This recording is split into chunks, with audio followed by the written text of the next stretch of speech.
Fair enough. Hello, everybody. Welcome to another Snarkfest. Today we are doing my personal favorite Star Wars movie, The Empire Strikes Back. I know a lot of people don't like it because it is easily one of the darker. It's the darkest of the original movies. So yeah, I do understand why people don't like it, but I just love Yoda. I love Yoda. So, what are your thoughts going in? Um, I really enjoy this movie. Like I said, I can see why it's a lot of people's favorites. I don't know if I per se have a favorite, but like you said, we meet Yoda. Yoda's just so much fun. You have that twist at the end that's like one of the pop culture classics that everybody knows about these days. And like it's the whole like Lando like stabbing them in the back and like betraying them. It's just an emotional roller coaster. Yeah. Like I said, it is easily the darkest of the movie of the original three. So, and a lot of people don't know this is the one where, because George Lucas was, I mean, he was a thing now. This is the movie where he almost killed himself because it almost bankrupted him. Because a little known fact is that the one of the unions just they like demanded that the credits have to be read before the movie plays, and George, like a lot like yeah. Well, like if you like watch Serenity is a great example where it'll introduce the characters as the movie's opening, so it's like Nathan Fillion, blah blah blah blah blah. Well, I mean, all movies have opening credits. Like a lot of them will do that. Like Avengers usually use it to show or a lot of movies these days will use it to show clips of like story that they don't feel like covering or that you already know. And a lot of them will just do James Bond has many music videos at the beginning of his for the start credits. So oh gosh, James Bond, there's something we're gonna have to tackle sometime soon. But yeah, this is like Star Wars. That's the first movie that I'm aware of anyway where the credits just did not roll. And no, I'm pretty sure it is the first. Yeah. Like I'm pretty sure like it's known for being the first movie to not have opening credits. Yeah, but because of that, George Lucas had to pull money out of his own pocket to get this movie made. I mean, mind you, he was pretty wealthy at this time because obviously he retained. I mean, George Lucas isn't wealthy because he made Star Wars. George Lucas is wealthy because he retained the merchandising rights, which is where the real money is.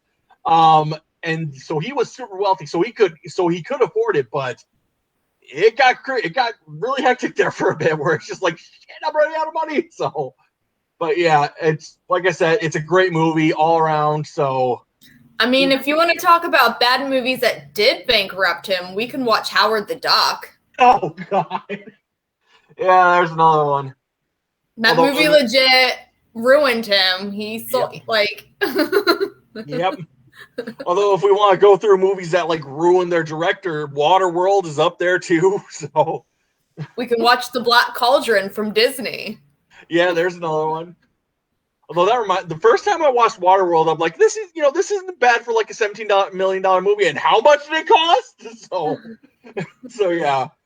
All right, we'll go ahead and get into it. And again, anybody wants to join us, I do have the live version, so feel free, message me.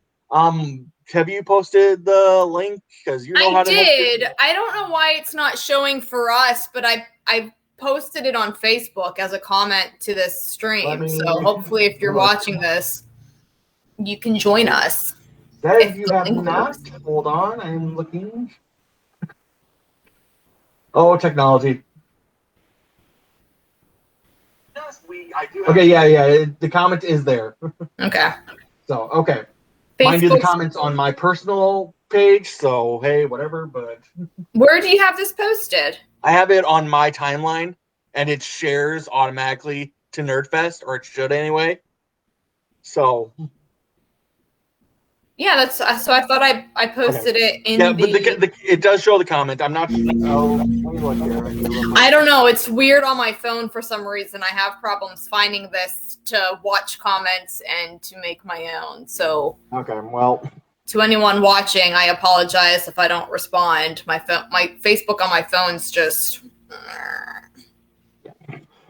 let's just put it this way: we are professionals, just not at this. I know I said that before, but yeah, it applies. So okay, all right. We hopefully it's can people see it on Nerdfest? They should. I can when I pull it up on my phone, I can see it available on Nerdfest. So fingers crossed. Yeah. So yeah, if anybody, but again, if anybody wants to join, just message me. I can give you the link and everything. So yeah, we will go ahead and get started. Like Marie has posted the link, so if you just follow it back to my page, you should be able to see it. I see it here, so we should be good. All right, and in 3, what? No, I was fixing things on the phone so I could watch comments. Fair enough. Okay. Well, I just heard a noise. I'm like, wait, what? So that was meta. That was our stream on Facebook coming from my phone and then going into my speakers. You're breaking the fourth wall. I am. All right. And starting stream in 3, 2, 1, play. And again, you do have to account for, since we are on the Disney Plus, it is going to sync the group. So, whoa, holy cow, I did not think it was that loud. It hasn't. Oh, there we go. Hopefully, I don't have internet issues. You know, oh, God, I woke up super early this morning and cut my grass. Oh, that is loud. Holy crap. Yeah.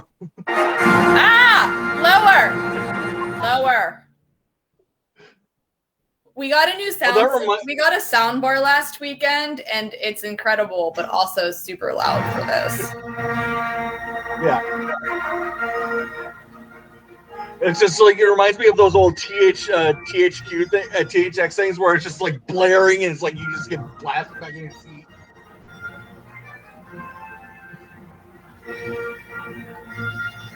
Oh, shit.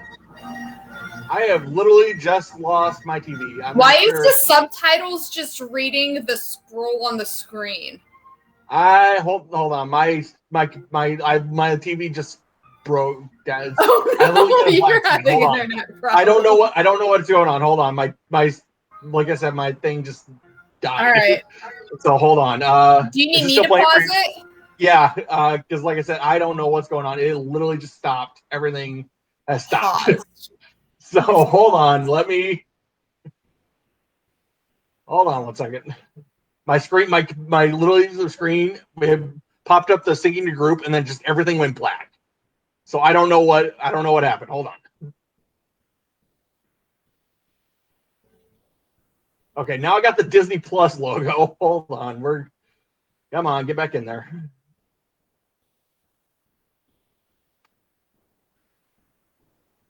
Okay, it apparently kicked me out of the group too, so I have to rejoin. Hold on. But you started the group. Yeah, I know. I'm trying to figure out how it happened, and I don't know. Okay. Oh, man. Okay, we'll try again. Join stream. Oh, technology.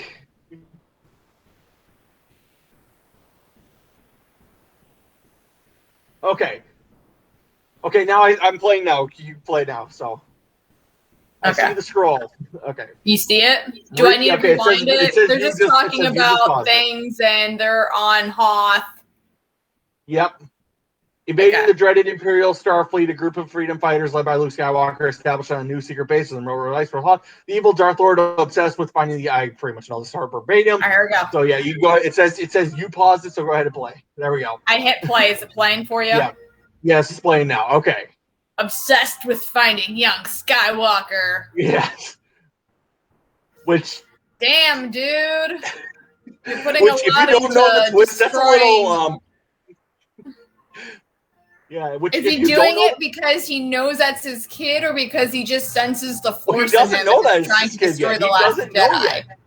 It's only the Emperor confirms it later. He doesn't know yet. So he's just after him because he's Obi-Wan's apprentice and he's a Jedi and he just wants to kill him. At this time, yes. Okay. Although I've never actually thought about this before. I just kind of watch the movies and enjoy them at surface level. Mm-hmm. Although I do have to mention that in the original script, because like I've said, I've read the original script to these movies. In the original script, that opening crawl would have actually happened on Hoth. but I don't know what happened. I don't know if it was just they were just going to have it in space, so they added the Star Destroyer launching out these probes or not.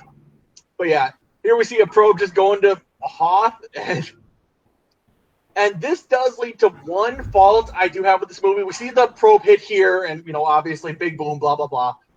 But we'll cut the probe, which by the way, I do love the probe design. The probe design is really cool.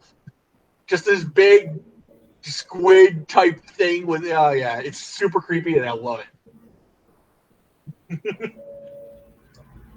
But here we'll see Luke riding his Tauntaun, which I don't know what the Tauntauns were, if they were like, all I know is like, yeah. It looks like claymation or like stop animation. Like when they run a lot of it. But yeah, and here it's obviously a puppet that someone's like moving around. Yeah. But here's the flaw that I have watching here. He sees that's supposed to be a meteor strike. So we had the probe land, and then the meteor strike happened. Where if you watch the movie, it almost looks like he saw the probe land. But in the actual script, it says it's a meteor. They were trying to disguise the probe landing as with meteor strikes, like with meteors that were falling to Hoth. Yeah. That's smart. And I never would have given the Empire that much credit. Well, it's an actual fault in the movie just by showing it, but that's the reason they added it afterwards. So, and here, if you're ever on like a horse or anything and it starts acting up, pay attention because shit like that happens. This is the abominable snowman, which, by the way, how the hell did you not notice that it was there until it was on top of you? It's not exactly like it's hiding. Well, I mean, sand people have also snuck up on him. Luke is not the most, he doesn't have great spatial awareness. He's terrible at spatial awareness. He's got really bad tunnel vision. He just You think he would have learned his lesson by now. Apparently, he hasn't. Yeah. So... But like I said, if you're ever like riding a horse or something and the horse just starts acting up, something's up, all right? That the horse doesn't go panicking for no reason. Joey, yay! And Peter Mayhew. Which here we see that the Millennium Falcon is apparently just a rust bucket being run on duct tape and wire. Although the question I have here is why? Well, I'll let him actually say the line, but I do have a question for him. And then we see some other protocol droid. You'll know if anything comes around. Commander Skywalker reported it yet? No, it's taking out a meteorite. No, they do say it's a meteorite. Yeah. Well, that was random. Yeah, but it's like, why now? What's happened between like yesterday and now that you have to leave? He's probably been saying this since the Death Star. Let's be honest. Yeah. Well, I mean, don't get me wrong. I do get it that he's got a bounty on his head the size of the Empire freaking State's building. Because like he went to leave the Battle of Yavin with his money to pay off Jabba, and then came back. Why he didn't leave after the battle and pay off the debt, especially with the shiny gold medal he now had, I don't know. Yeah, no doubt. But it's like this is a conversation you should have had earlier. You don't, because there's several years between. There you go. They just ran into a bounty hunter, and that's what suddenly made him want to leave. But it's still, like you said, it's like this still feels like they this is a conversation you should have had a long time ago. Although I do, mind you, I remember the Family Guy clip where it's like, we're just gonna clip these wires onto the wall. That's safe. This is not a thing where we're setting up for safety. This is a thing that we set up in the last freaking minute. Because, I mean, if you're listening to what they're saying, it's like, we just got here. So, I do love that line. I could use a good kiss. Because, I mean, mind you, this is the point where Harrison Ford has become Harrison Ford. Because when he did the first Star Wars movie, he was just a carpenter who knew George Lucas.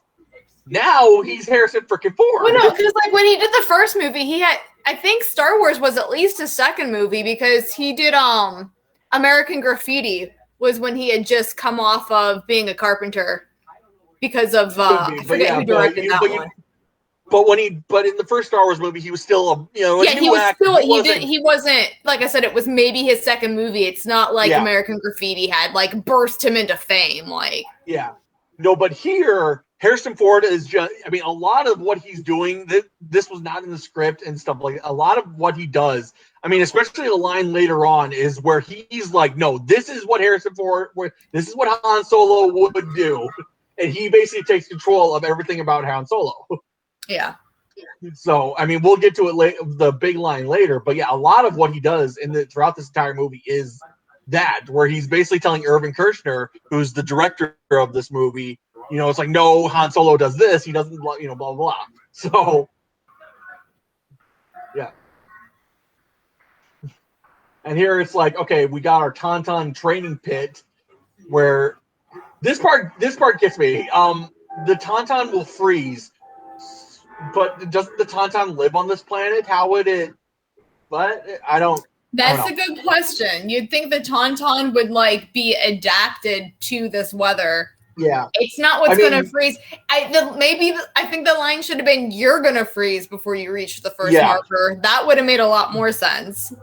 Yeah, I mean, maybe you could get away with, okay, the Tauntauns have learned to always have shelter, but still, it's Oh, and here in the new edition, we actually see the Wampa eating something. In the original, you just see it in like silhouette walking towards Luke, and it's And here, I want to know how the hell did the thing get him stuck up there?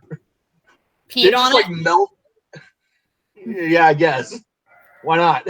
I mean, all you gotta do is melt some. I'm sure if they just poured water on his feet somehow, it would freeze instantly. But how do you pour water? Lot, like, how do you pour the water up? Is the question.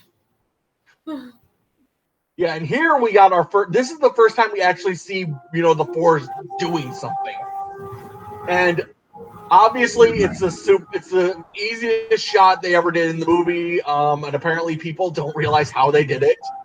I'll just let him actually pull it.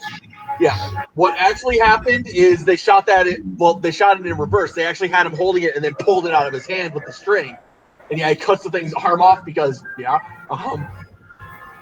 But yeah, and that's just filmmaking 101. If you have to have someone catch something like that, a lot of what you do is just pull it and show you pulling it out of his hand and play it in reverse. There's a big one. There's a really big one in the Return of the Jedi where it's like, apparently it was a company-wide secret, and you know, it's just like, duh. So what was the company-wide secret? How they did the stunt? It's a particular stunt in Return of the Jedi. So I'll get to it when we get there. But yeah, it is. It just, I just heard the story where someone just like, how'd you know? And it's like, duh. So we'll get to it when we get there. But yeah. So before this movie started, Mark Hamill had been in a car accident, right? And like his face is scarred. Did that actually have an impact on what they decide to film? Because I kept reading things like he was not actually supposed to get attacked by a Wampa. Okay. They added that because of the car accident. They added that to explain why his face got all fucked up. All right. So, but yeah, in the original script, he is not attacked by a Wampa. I don't remember I mean, the Wampas were there, but he's not attacked and taken hostage. Although, granted, when we get to the battle scene that's coming up here, there's a scene where like a bunch of stormtroopers are like, it's where the Wampas are basically holding siege to the base while the Empire is striking. So there's a scene where like a bunch of troopers are just walking. They're, you know, you see a bunch of troopers walking by. They open a door. A Wampa arm reaches and grabs one and pulls it back. The door closes. And then the stormtroopers just continue walking by. Yeah, I know. I've seen that. It's like, what the fuck? I mean, and obviously they cut it from the movie because, you know, it's like the Empire's attacking. You have enough tension already. You don't need to add giant Bigfoots coming around and killing everyone too. Yeah. It's like, here it's like, okay, We have to close the doors, otherwise we're all gonna freeze. Yeah, I do love it. Survive. You know what I forgot to look for when we watched the first movie? The scene with the stupid dice, because there's only one scene in the entire trilogy where he has the dice hanging from the Falcon, and I forgot to look for it last week. Yeah, well, that's one thing, like, we talked about when we actually did Solo. It's like, why are you calling attention to the dice? Well, that's why I wanted to point it out in the one scene where they're showed, but I had so many internet problems, I couldn't even, like, focus on the movie that well to find it. Crap. Oh, well. Well, maybe we should redo it considering all the internet problems we were having last time, so. Ah, dears. Yeah, and, how long has he been out in the snow? Don't know. But he's probably suffering some severe hypothermia. Oh yeah. So and Alec Guinness again, who just the greatest actor of this movie of the movies in my opinion, just because he's Alec Guinness. He's awesome. He's amazing. The only exception would be Peter Cushing, but he's only in one movie, so. Yeah, because he died when the Death Star got blown up. No more Peter Cushing. Unfortunately, but yeah, and like I said, Peter Cushing is one of those actors where it's like if he's in a movie, I don't care how shitty that movie is, I'm gonna watch it. And there have been a couple movies where it's like the Journey to the Center of the Earth, I think it was called, but it's basically a movie where he goes to the center of the Earth. It's like, yeah, this is a really shitty movie, and I adore it just because Peter Cushing's in it. He's awesome. Come on, Peter Cushing is awesome. There's no way to say it. Oh, look, the Tauntaun's dead. Yep. So if the Tauntaun's dead, I'm assuming it died because it froze, just like that dude said it would, which means it's cold as crap, which means what he does here wouldn't actually work and makes zero sense. Yeah, I mean, there is a lot, okay, the body temperature of the thing may still be warm, but yeah, and here's the only time we actually see a non-Jedi using a lightsaber. But yeah, but like you said, at this point, it's probably too damn cold for him to actually do this to actually make any effect. Although, yeah, this would, oh man, I would hate to have this. Yeah, just shove him in, oh dears. And oh yeah, in this part here. Yeah. Yeah, although how the heck the Tauntaun is dead and he's not, Lord only knows. That coat must be amazing. I don't think anyone really thought this through all the way. Yeah, that coat has a freaking, thermal generator in there. It's just their face is still fully exposed, like that wind. Yeah, their face. Although here we have our snowspeeder, which I've never liked the design of the snowspeeder just because I don't know, it just bugs me. Why are they even called snowspeeders? They just look like little... Yeah. I don't see how the snow has any effect as to how these things work. Yeah. Here we got Zev, and I have the old Rogue Squadron video game.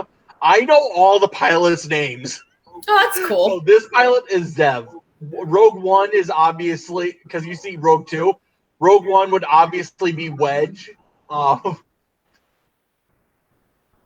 Why they don't have the red gold squadron that we heard about in the original is unknown to me, but yeah. And yeah, here, that good morning, nice of you to stop by. That's Harrison Ford being, no, this is me. That was not in the original script. The original script was something more like, hey, you found something, but no. And here I wish the shelter was a little bit something more than just a pound of snow that they found. But I mean, if you're surrounded by snow, the best thing you can do is make an igloo because it's actually quite insulating. You know this. Yeah. Well, I know that, but the problem is it's like that doesn't look like an igloo. That looks like they just put some snow up and it's like, okay, that's a shelter. And I do want to mention it's a good thing they plugged his nose. Because if you ever wake up from a coma, the first thing you do is inhale. So it's good that they plugged his nose so he doesn't get a lung full of water or or whatever that liquid is supposed to be. Yeah. That's too Yomi Jr. And yeah, here it's like Yeah, I love what I love what Han Solo's like. Oh, you two conspired. I mean, obviously they didn't, but it's just, oh, you two conspired to keep me around for a little longer. And here Han Solo just being, yeah, I love Lucas just being, yeah, laughing. Thank you. Yeah, and here where it's like, dude, you are just. Although, we were like we discussed a little bit. We discussed earlier. George Lucas did not have this all planned out about how they're brother and sister, blah blah blah. He says he did, but he actually didn't. Proof is coming up really quick here, which everyone makes fun of all the time. Yeah, if you need proof that they didn't plan this out, right there. Thank you. Just full on. Yeah. Yeah, congratulations, dude. You just made out with your sister. So, yeah. Well, I mean, they don't know they're related, so it's weird in retrospect, but... Oh, God. No, that reminds me of a personal story but I won't get into it here, but it's a really weird one. But I'm pretty sure I told you about it, but yeah. Yeah, and here... It's like, dude, you said you were going. Why are you still there? Don't they have other people who can deal with this? Yeah. And it's like, yeah, thank you for letting us know that this is not an Alliance code, which we would already know. Yeah, it isn't friendly, whatever. Yeah, thank you. Again, why are you still there? You said you had to leave. Leave. I understand. Did you miss that conversation? They're not letting any ships leave the system until the shields are up. Yeah. And here they find the probe droid, which they found pretty quickly, but... Yep. Zap. Ow. And there, yeah. It's like, you didn't hit it that hard, and it just explodes, but they say it earlier. It's like the Death Star. He just hit it in the right spot, I guess. Well, no, he has a line here if you listen. Yeah, it's like there's not much left, and it's like, there you go. Hit it that hard, it must have had a self-destruct. Bingo. And I mean, even like modern like military planes, when the like in the raid to kill Osama bin Laden, when the helicopter crashed, there's a big deal about, oh crap, blow up the freaking helicopter so that our enemies don't get to study it. And here, I do love this shot where it's like, okay, Star Destroyers, they're terrifying. But, there's something casting a shadow on this one. What is it? It's a bigger one. Holy crap, that thing is huge. Yeah, it is. I don't know all the names of the ships. You'd think after years of watching this movie I would know, but...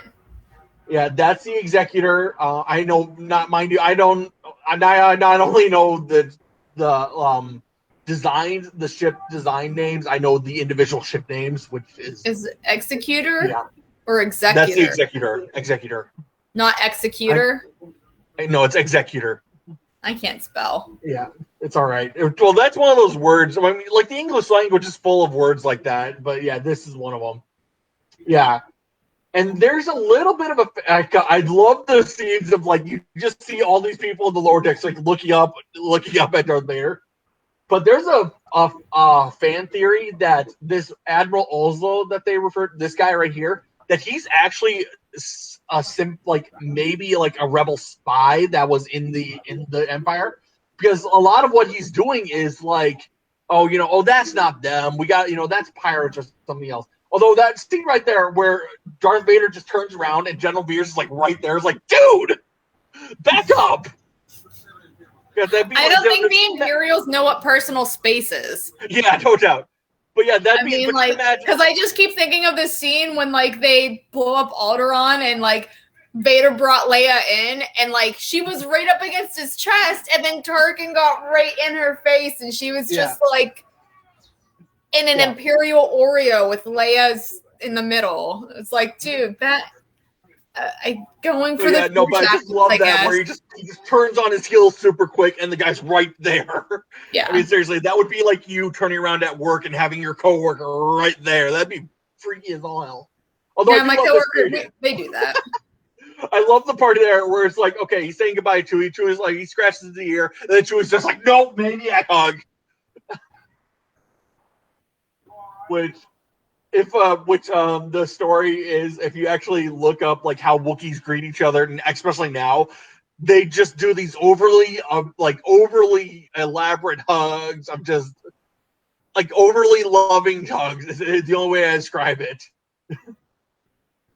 I mean, like, imagine you hadn't seen your husband for like 2 years. That's the type of hug that the Wookiees always do.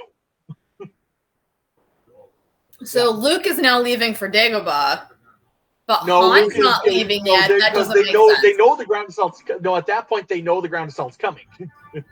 So, yeah, because here we see that the fleet is already around the planet. Staying to help, or does he? I don't remember. Well, he's getting into a fighter so he can help out.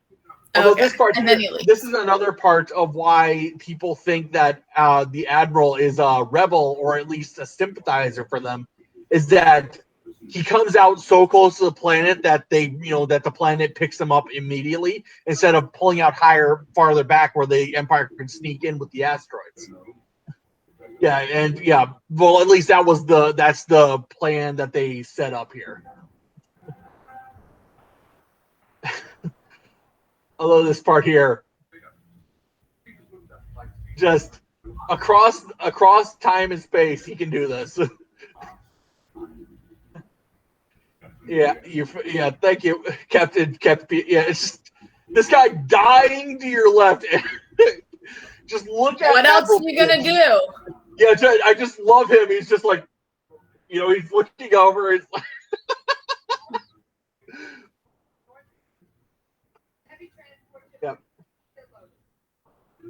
yeah, and again, I know all these pilot names. It is kind of, there is a female pilot there, but we don't actually hear. That pilot is Hobby. I'm sorry. There is a female pilot there, but we don't actually see her, unfortunately. Oh, that's lame. Which I think we should.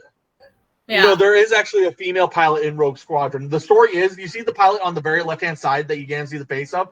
Apparently that's her. But I wish they had actually focused on her. Is it is it actually, or is that something that they added in after the fact and they realized they can't see their face? That added in. Well, then that's why they didn't focus on it, because it's probably actually a dude. Yeah, well, obviously. If we ever do Lord of the Rings, that's how they did a lot of the stunt doubles, especially with the Rohirrim, where it's like, okay, we have all these people who are riding horses. A lot of them are women wearing fake beards and shit. No. Yeah. And what they're establishing here is that the Empire is not just sitting right here. They're engulfing the planet. That's why there's only one Star Destroyer in that flare. And the gun, everybody mocks the gun shape. Yes, we all know. We're moving on. Although that is a kick-ass gun to just be able to shoot into vacuum and knock out a Star Destroyer. Yeah. Don't get cocky, kid. Well, a lot of it is hey, we got to transport past the Empire. Awesome. That means the rebellion is living on. All they need, obviously they want more to get past, but all they need is one to get past, and the rebellion will live on. So, but and there's that scene where I'm ready to take on the entire Empire by myself. That's actually really true. If you actually listen to a lot of pilots, what they say when they actually go into battle, or World War II anyway, is like they get really hyped, and they see the adrenaline and everything. Yeah, where they feel like I can take on the world, and then later it doesn't turn out that way. And I've heard many stories about pilots just literally having a freak out moment while they're flying when they realize, oh shit, I'm not immortal. No, yeah.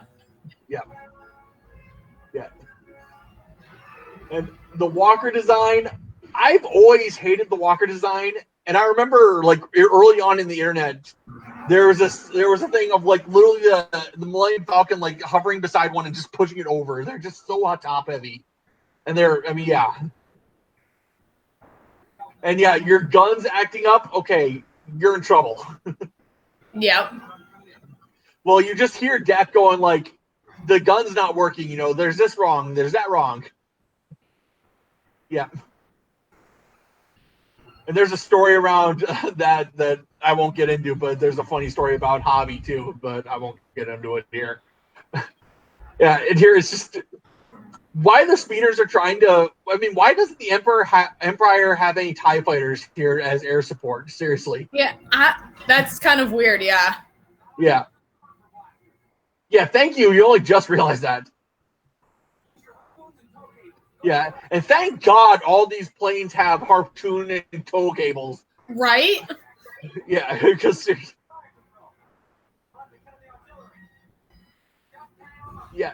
No, pay attention. No, if your guy is telling you something's going on, pay attention. And here's the big fault. The walkers only have guns on the front of them. Why are you only ever approaching them from the front?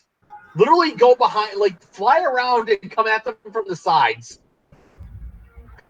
Yeah. Yeah, and another thing I don't like is you see these guys who are like by the guns, they're just standing there. It's like, no, take cover, guys. Come on. You have shit blowing up beside you. Take cover. Yeah, like there. There was a guy standing right there for no apparent reason. It's like, dude, you just died for no apparent reason because you weren't taking cover. Yeah. Whee! Yep, there's Why is Luke the leader? Just because he took out the Death Star? Yeah. Apparently. Or has he spent the past couple of years like actually learning his own little stuff? flight? Yeah. He was also the leader of his own little flight when they attacked the Death Star too, where it's like, I don't know how he got this job, but hey, why not? And Jansen, who's just, yeah. Like I said, I know all these pilots' names. I'm sorry. I'm trying not to go into stories about each of them. Yep. But again, thank God these things all have enough wire and stuff to tangle up these freaking legs. Whee! Yeah. And yeah. Whee! There was a game on the N64 that I played when I visited my grandma. And one of the levels was doing this with the walkers. And I couldn't do it. There were it was a lot, the stupidest trigger. You had to I couldn't hit the harpoon, and when I did, the controls were awful. It was the stupidest, worst Star Wars game I had ever played in my life. It was so bad. Well, that is one thing that a lot of the Star Wars games they absolutely screw up is tangling up the legs because you'll hit the cable and then it switches the camera angle and automatically switches the controls. It's like, come on, dude. It's like You had to do that. You had to shoot the cable, fly around the legs, and then detach it. Mm-hmm. And you had to hit buttons at just the right time when you were prompted on screen. Yep. And the window of hitting it was so narrow. And I'm like, and I was only I don't know, I was old enough to be able to handle those types of games. And I'm just I think that would be Dark Forces is the game you're talking about. I don't know for certain though. I only played it the one time because my grandma was the only one who had the game on the N64. Yeah. And she loved and right there we see. Yeah. If you ever ask a Star Wars nerd, where's the first time you see an ATST? We saw one in the background there, which apparently got because I've talked to a guy who was here who watched his opening night. Apparently that got a laugh because it's like, what the hell is it? Is that battle damage where it just got blasted in half? Yeah, but again, don't approach straight at them. Go around. Yeah, I don't know. You're right. This is terrible tactics. Yeah. Why would you? Everybody. Yeah. Oh, here. Obviously, what they did, crash test dummy. What they obviously did is set up a little thing on a ramp and just had it crash in the snow, and it's a crash test dummy just flopping around. Is Dak even alive still? No. It's not clear what he's doing, but yeah, it's. Well, he's dead now. Yeah, he's a pancake now. But Jesus, Luke. Yeah. But yeah, it's not clear apparently what he's doing is he's grabbing because you see him holding a grappling cable when he pulls out. Apparently that's what he's grabbing. But yeah, it's not exactly clear. Yeah, and here it's we're getting you out of here first. Yeah, here she's still trying to muster defense even though the base is on fire. Yeah.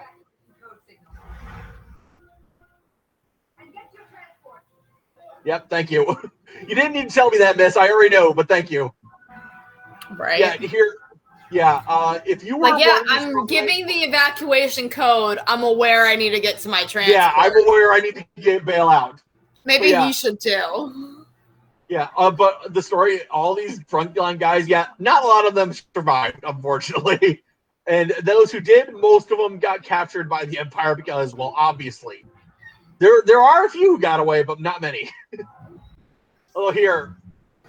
Luke slashes the thing. I love that Luke slashes that thing and then the door opens. Obviously, it's supposed to be an explosion that hides the door opening, but they just couldn't get it cut right. Although, throwing a grenade in there, that would work. Yeah, you throw a grenade into a tank, it'll work. It's going to kill everybody. Although I don't think it's going to cause the thing to explode. Especially modern day tanks.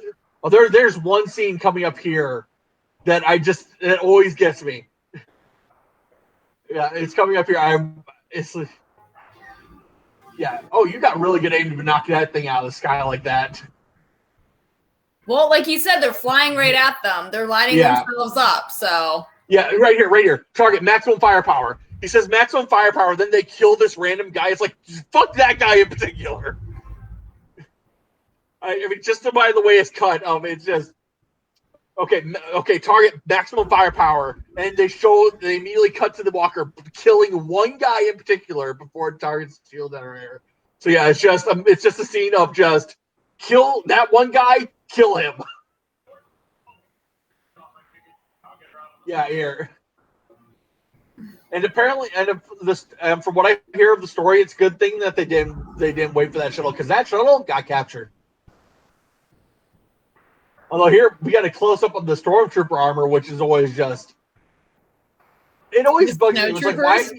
The snowtroopers. It's like, why do you have different armor?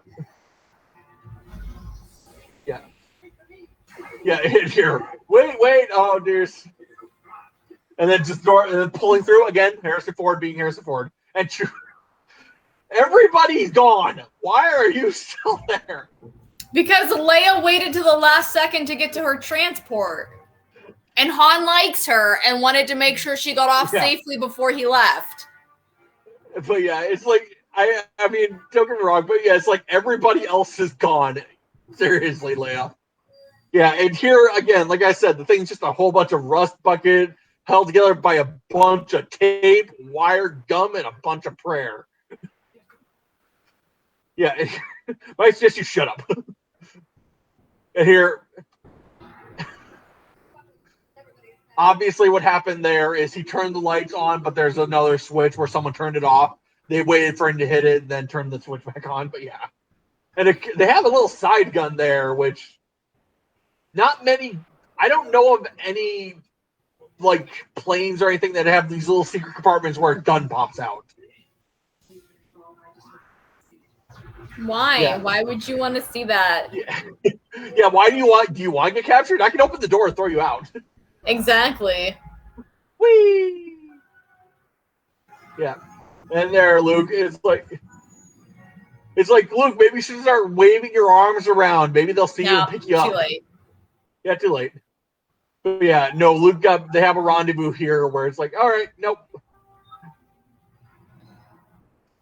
Yeah, get ready to take off. Yeah. Good luck, Luke. See you at the rendezvous. Yeah, it's like, hurry up. Yeah, the battle's over. Hurry up. Yeah, thank you.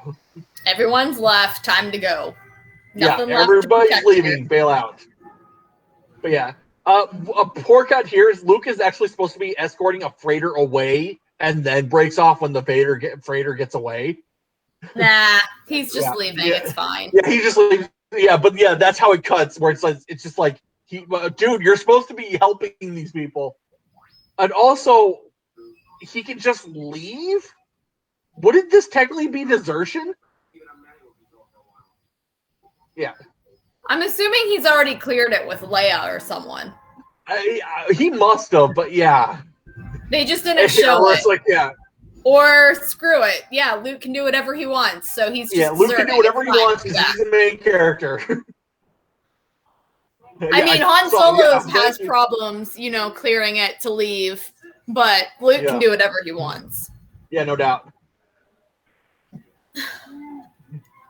Yeah, just I love. I mean, a lot of what they're doing is they're making it look like they're just shoving C-3PO around. A lot of what they're actually doing is the set's shaking, and they're trying to make sure he doesn't fall over, because falling over in that is not safe. It'd be like a turtle. I feel like falling on their back. Yeah. Well, falling over, it's one of those things like in a stormtrooper outfit. There's no way to safely fall over in the real stormtrooper armor they used. I mean, it just reminds me of I've heard stories about people who would wear this original stormtrooper armor in a parade, and then just at the end of it feel like dying because the armor was so poorly made, especially back in the back of the shin where the leg piece would just dig into your leg, and they had a name for it. It was called a monkey bite, just because it would just dig into your leg. And if you're walking around it for a little bit, no big deal, but it's just. But if you walk but if you're just continuously walking, that that gets annoying. And here, yeah, you have a concussion if that fell on your head. Yeah, if a thing fell on your head like that, yeah, you have a concussion. Although it's a good thing you can tell what the different shakes mean. Oh no! I hit something. Do you need me to pause? What's going on? Are you good? I accidentally rewound it. Yeah, you did. Yeah, you rewound it. Yeah, it's rewinding. Oh, dear. I'm so sorry. Yeah. have no idea where we were around here. Yeah. Oh boy, I think you got past you went past even the battle sequence. I rewound it a lot. Okay, yeah. This looks better. You went back the entire 2 chapters. Yeah, well, sorry. Yeah. I'm so sorry. Okay, just leave it here. It's close enough here, though. Oh no, we're still. Jesus. Yeah, because it rewound for me too when you did that. So, did you were you sitting on the remote or something? Or? I was. Whoopsie. You doing it again, or did I just break out? Yeah. Okay. This is closer to where we were, right? Yeah. Yeah. Okay. Yeah, you're close. Okay. Okay.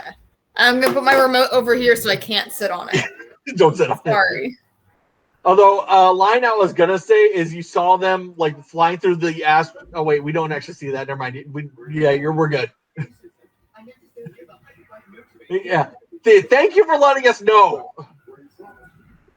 Well, he was trying to tell him sooner, but nobody wanted to listen to him because C-3PO is annoying to listen to. Yeah. And a lot of what they're saying just technobabble.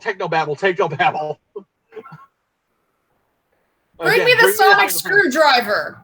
Yeah, bingo. Well, that's pretty much what he takes almost. And like I said, that falls in your head, concussion. Yeah. I don't think it fell on his head because remember he was climbing it upside down and dangling over shit, getting the stuff. So maybe it just fell on his butt.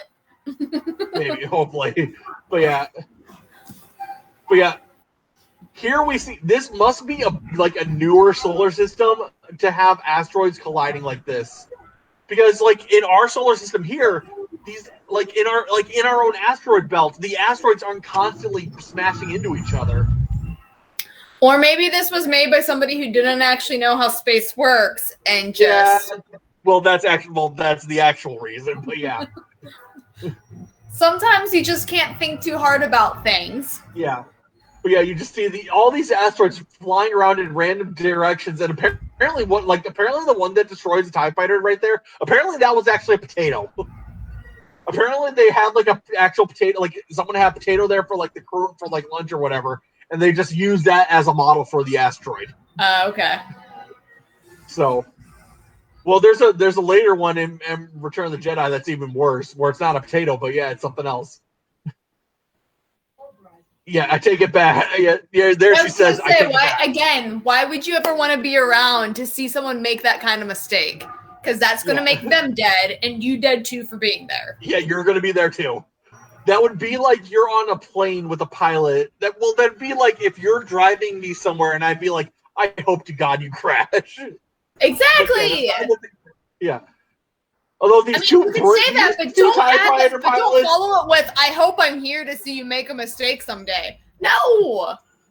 Those two TIE Fighter pilots, part that always gets me, it's like, I mean, Firefly did this in a great example. It's like, they'd be crazy to follow us in here, and he flies into like this weird-ass valley where it's like, okay, we're not going to fly in there. We're going to go above. Why don't the TIE Fighters just do that? Because that makes too much sense. Yeah, no doubt. And then it just especially hide in like inside. Space like this, where you can easily just go around and come out the other side. Like, yeah, it's like, I hope you know what you're doing. Yeah, me too. He doesn't. It's fine. Don't worry. He's just winging this. Well, it reminds me of Doctor Who. It's like, you just make this up as you go along, don't you? Yep. But I do it brilliantly. Yep. And David Tennant, awesome. And David Tennant has a voice role in the Clone Wars, if you did not know. There you go. So there's a little fun fact for him. Yeah, I'm pretty sure you know him. I did know. Yeah. You think I watched that episode of Clone Wars and didn't immediately go, oh my God, that's David Tennant. There are several episodes with him, but yeah. He did like 2, because he was a droid. Yep. I love that droid. I forget how long the story arc lasted. Yeah, it's the story arc lasts for like I think 4 episodes, but he's only really in 3 of them. And in like one of the episodes you see him, but he doesn't actually say any lines. Yeah. Yeah, and here, we just crash land our plane into a swamp. I don't think that plane's flying anywhere ever again. It's fine. I don't know exactly the criteria, but yeah, don't worry, it's fine. We're just gonna soak this in the water. If you completely drown a car in a river and then pull it back out, it drives again fine, right? That's how that works?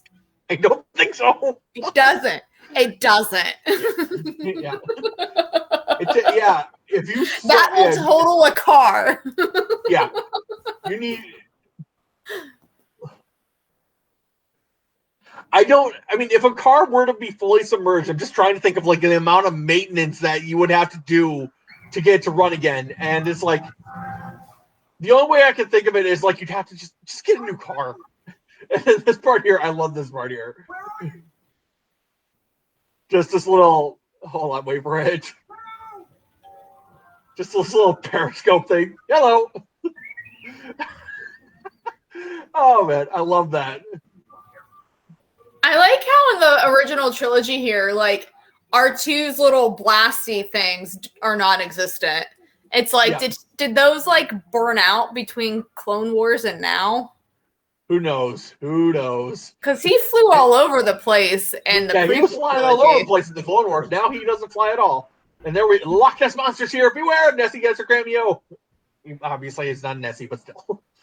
Just this weird hump, it always just makes me think of Loch Ness. It's not Nessie. Yep.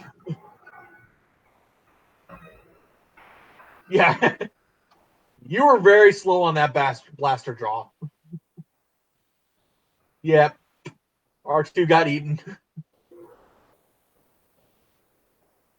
And whee! I love that scene of Luke just watching him fly. I mean, granted, what else would you do? And obviously, Kenny Baker is not in there at this time because there's no way Luke would be able to pick it up if it did have Kenny Baker in it. Yeah, and now when they cut to it, now it has Kenny Baker in it. Now he's controlling it. Yeah. Beep, blip, beep. Yeah, beep, beep. Yeah. Well, I mean, there's that old meme of like, they say that there's no swearing in Star Wars. It's like, yeah, all R2D2 is ever swearing. That's why all his lines are beeped out. Yeah, and wiping off his IP. Oh, yeah. Oh, that's disgusting. R2D2 Poor R2. He just got eaten and spit back out. Yeah. Well, obviously what happened is they had like a bag or something. Kenny Baker just like flipped up on the bag, and that's what got the puke shit out. Yeah. Oh dear. Yeah. Oh, we This get to would see be his real- bald yeah, head. oh, Look how gross it yeah, is. look at that. Oh dears. There's a person underneath all that armor. Crazy. Yeah, and then, I do love. You just see this guy. He's like super uncomfortable, and then just stands attention when it's turning around. He's like, was I supposed to see that? I don't think I was supposed to see that. Is he going to kill me now? Yeah, no doubt. Although that this part here is like, asteroids don't concern me. Get that ship. Is like, dude, you are willing to risk. That would be that would be like me, like the Americans willing to risk like an aircraft carrier to find a group of pirates. It doesn't make sense.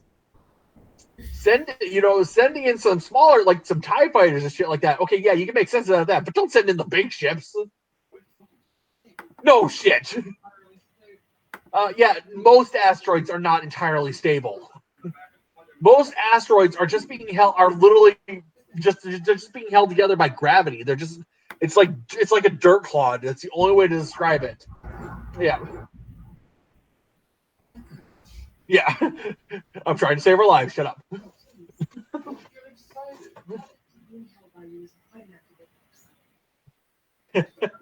Yeah, I do. Being held by you isn't quite enough to get me inside. Yeah, there we go. Yeah. Granted, in the original script, a lot of their lines, it's just a lot of their lines is like, there is so much sexual tension between us right now. I know, but we can't. That's the only way to describe all their lines in the original script. Yeah. So, yeah, I mean, granted, this was made at a time where, Ernest Hemingway said it best: is the first draft of anything is shit. And yeah, this movie is a prime example of the original shooting script is horrible, but the movie is actually really good just because. Yeah. And here we get a good movie shorthand. Are you ready for some power? Plugs them in. There you go. That's good movie shorthand. Does he have a generator? What is R2 plugged into? I'm assuming some kind of generator. Yeah, that is a power generator. How did he manage that? Stuff looks super heavy. How did he get any of it out of the X-wing? That was no doubt stuck in the middle. Where is all the room in the X-wing to carry all that shit? And the trunk. Yeah, well, yeah. It's like when we did Attack of the Clones. It's like dump the spare parts. One spare parts, and here we see Yoda, which I just love. And obviously, it's Frank Oz. I'm not sure if you know how puppetry works, but one hand is up inside the puppet. The other hand is holding the stick that Yoda always holds onto. So yeah. Yes. And I do love this. Just Yoda is literally just trolling Luke. He is literally just trolling him, and I love it. Because he knows who he is. He knows he's literally just fucking with Luke. Oh yeah. Yoda can sense the Force in him. He knows exactly who he is. Luke Skywalker, I know that name. Yeah. Which is why I always say when we actually watch the prequels, we should never see Yoda. We should not see Yoda at all. This should be the first time we see Yoda. The only time I would make an exception is if there were a scene, like a little scene of him just like, you see him cross by someone and just be like, hey, pull my finger. That's the only time just because of this. But yeah. I just, yeah. Yeah, he's digging through your shit. And then he finds the light. Oh, dude. But yeah, this is one of my favorite. For anyone who doesn't know, Frank Oz also voices Miss Piggy. Yep. And is the one who came up with Yoda speaking in his weird backwards dialect. Yeah. I just wanted to throw that out there. That was all Frank Oz. Yep. Frank Oz was a guy. Was huge when this happened. But I do love is like show me the best Star Wars duel. There's a meme is like of the Magneto. Show me the best Star Wars duel.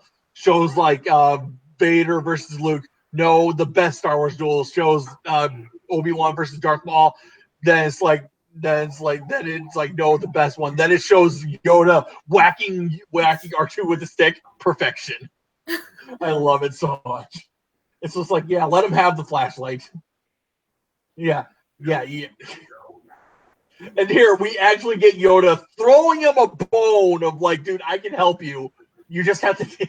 Yeah, oh man. Yeah, just be a nice host first. Yeah. Let's eat. Things can wait. I'll give you some real food.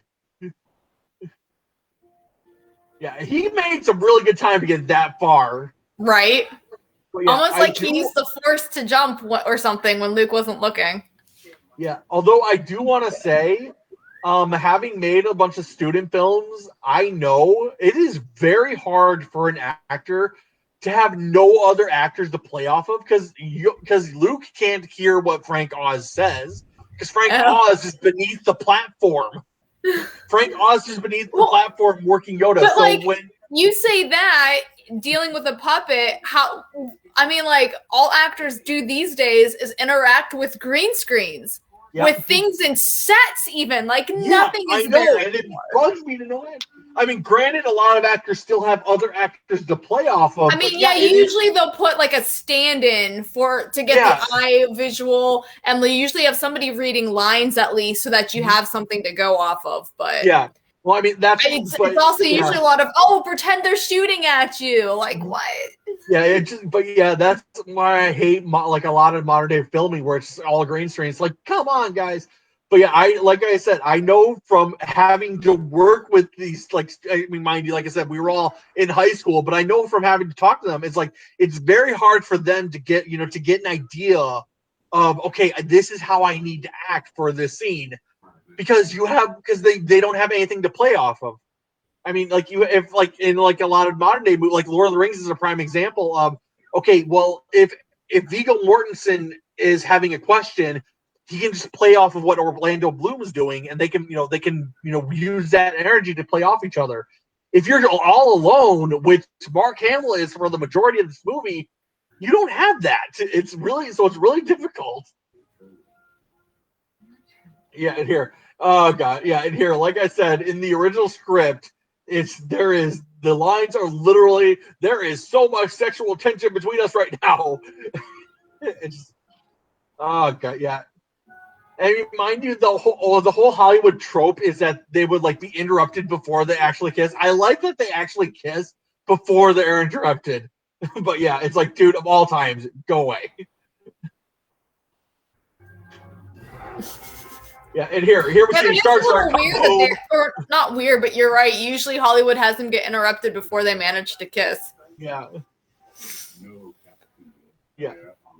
Yeah, it's like, dude, why are we here? They probably got pulverized in the asteroid field because we just had a Star Destroyer get pulverized in the asteroid field.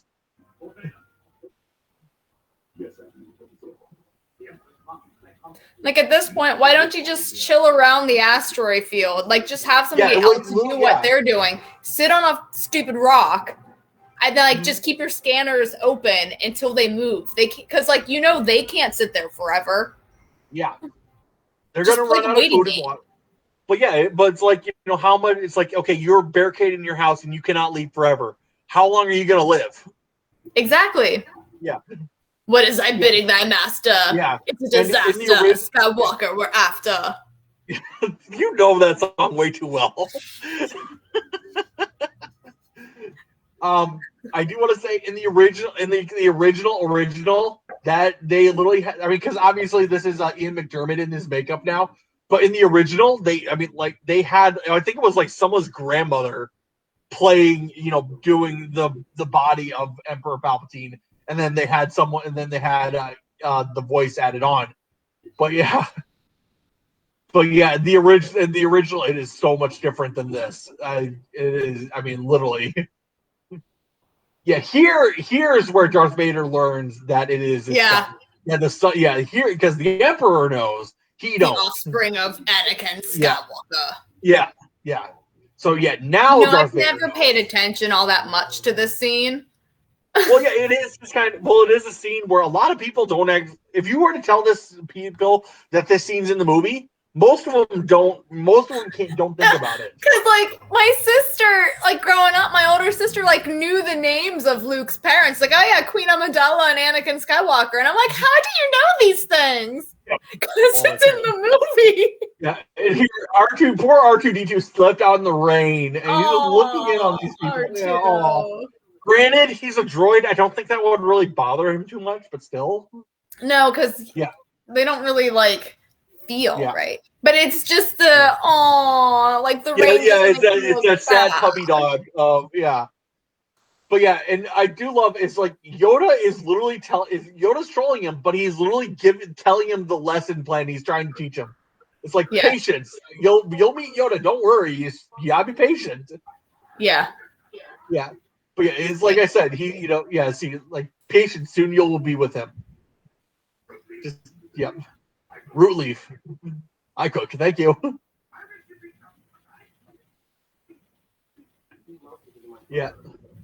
Why do you? And here. Father. Wait, how do you know who his father is? Well, Yoda now, but it's finally Luke. There we go. Luke is apparently not good at putting two and two together here. No, he's not. He just answered his own question. How do you know my father? Oh, because I don't know. Yeah. He's who you're looking for. Yeah, no doubt. It's like, it's just finally Yoda breaks his little troll. It's like, dude, I'm Yoda. Shut up. And Obi-Wan, yep.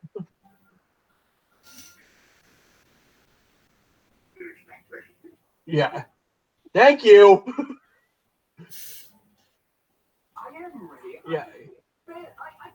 He always told Obi-Wan, ow. Obviously didn't actually hit his head like that, but still. You can that's one thing. You can tell when an actor is actually hitting their head on something. No. At the end of Serenity, where you see Nathan Fillion slamming his head into the glass, Nathan Fillion wasn't holding back on that. He was legitimately slamming his head into the freaking glass. Oh, man. Well, I mean, the reason is because just before that, he did Buffy the Vampire Slayer, and he had a scene where he fell over, and he was never happy with how his head hit the ground in that. Especially because it's a close up of his head when it hits the ground, and he was never happy because he always felt that it looks like he's laying down. So when he did, he made a promise to himself that he was going to sell it better if he ever did it again. And when he did Serenity, he ended up whacking his head. And remember, there's never a time of we're doing one take. We're doing it. I mean, like I forget his who's the guy who did The Shining? Shit. Kubrick? Who directed The Shining? Yes. Kubrick. Kubrick did like 100 shots just for one scene in The Shining, just to get it right. So Nathan Fillion is bashing his head into the glass, bam, after time. Apparently they did it like, I think the total was like 20 times. It's like, dude, you're lucky you didn't have a concussion at the end of that. Jesus Christ. And then you have things like The Princess Bride where poor Carrie Elwes got knocked out when they hit him in the head. Because he's like, no, just actually hit my head. Just tap it so that I can react better. And the dude literally knocked him out. And they're like, I guess that's the take we're using. Well, I may have mentioned this when we did Princess Bride, but that reminds me, there was a story. I don't remember what movie it was, but there was a stunt actor who, in his contract, he specifically had it in his contract that if he ever died while he doing a stunt, that shot had to be the shot used in the movie. But then what actually happened is he actually ended up tragically dying on a shot. But like the camera was like misplaced, but it was a horrible shot. My God. So there's a bunch of legal bullshit of lawyers like, we understand it's in the script, but it's a horrible shot. So should have done your stunt. But that's when you're like, well, you should have had your safety team on that better because now you have to use that shitty shot. That's on you. Yeah, but that's why a lot of movies nowadays are using more green screen because it's safer. Like I said, although I hate it, it's a shitload safer. Yeah. It is a shitload safer for me to take a tennis ball and throw it at the back of your head versus taking an actual prop and throwing it at the back of your head. That's definitely true, yeah. Yeah. Or Fantastic Four has a prime example of that, which we will get to when we do that movie. Yeah, Minoc. Apparently there are these creatures that just suck, just eat on ships. Chewing on the power cables. Yep. Yeah. Yeah, they're everywhere. Yeah, we'll clean them off there anymore. Yeah. I love C-3PO inside the ship. Go away, go away. It's like, you're not doing anything to help.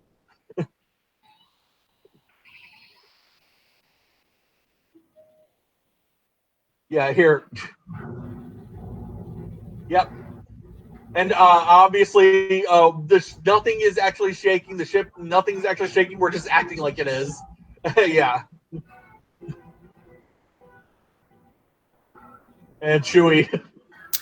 Also, how big is this asteroid for it to have gravity like that? Yeah, no doubt. My 2 cents is maybe it's just spinning so fast that they're like, because that actually works. If you're spinning so fast in space, yeah. That's a way you can get artificial gravity if you just spin super fast and you're on the outside. That's my only 2 cents. But yeah, it's still yeah. The cave is collapsing. This is no cave. Wait, what? That's no moon, and this is no cave. It's a giant space worm, which just... I mean, it was the cave they flew into, and then they flew into the mouth of something as well. Yeah. Like, what kind of animal just sits there with its mouth open? Is that its whole gig to try to just distract something? The story is they flew into the cave, they landed in the cave, and the worm ate around them. That's the story, but it doesn't make a lot of sense, but yeah. No! Yeah, but like I said, it doesn't make a lot of sense. I mean, granted, a giant worm living in an asteroid doesn't make a lot of sense, but still. And here, I understand that you need to train Luke, but you really have to ride on his back to get trained. It's like you can't just put weights on his back and have him do it. No, you have to ride. It's more fun, to be honest. Did you see him doing front flips with Yoda on his back? Like, what? Yeah. Yoda's having the time of his life.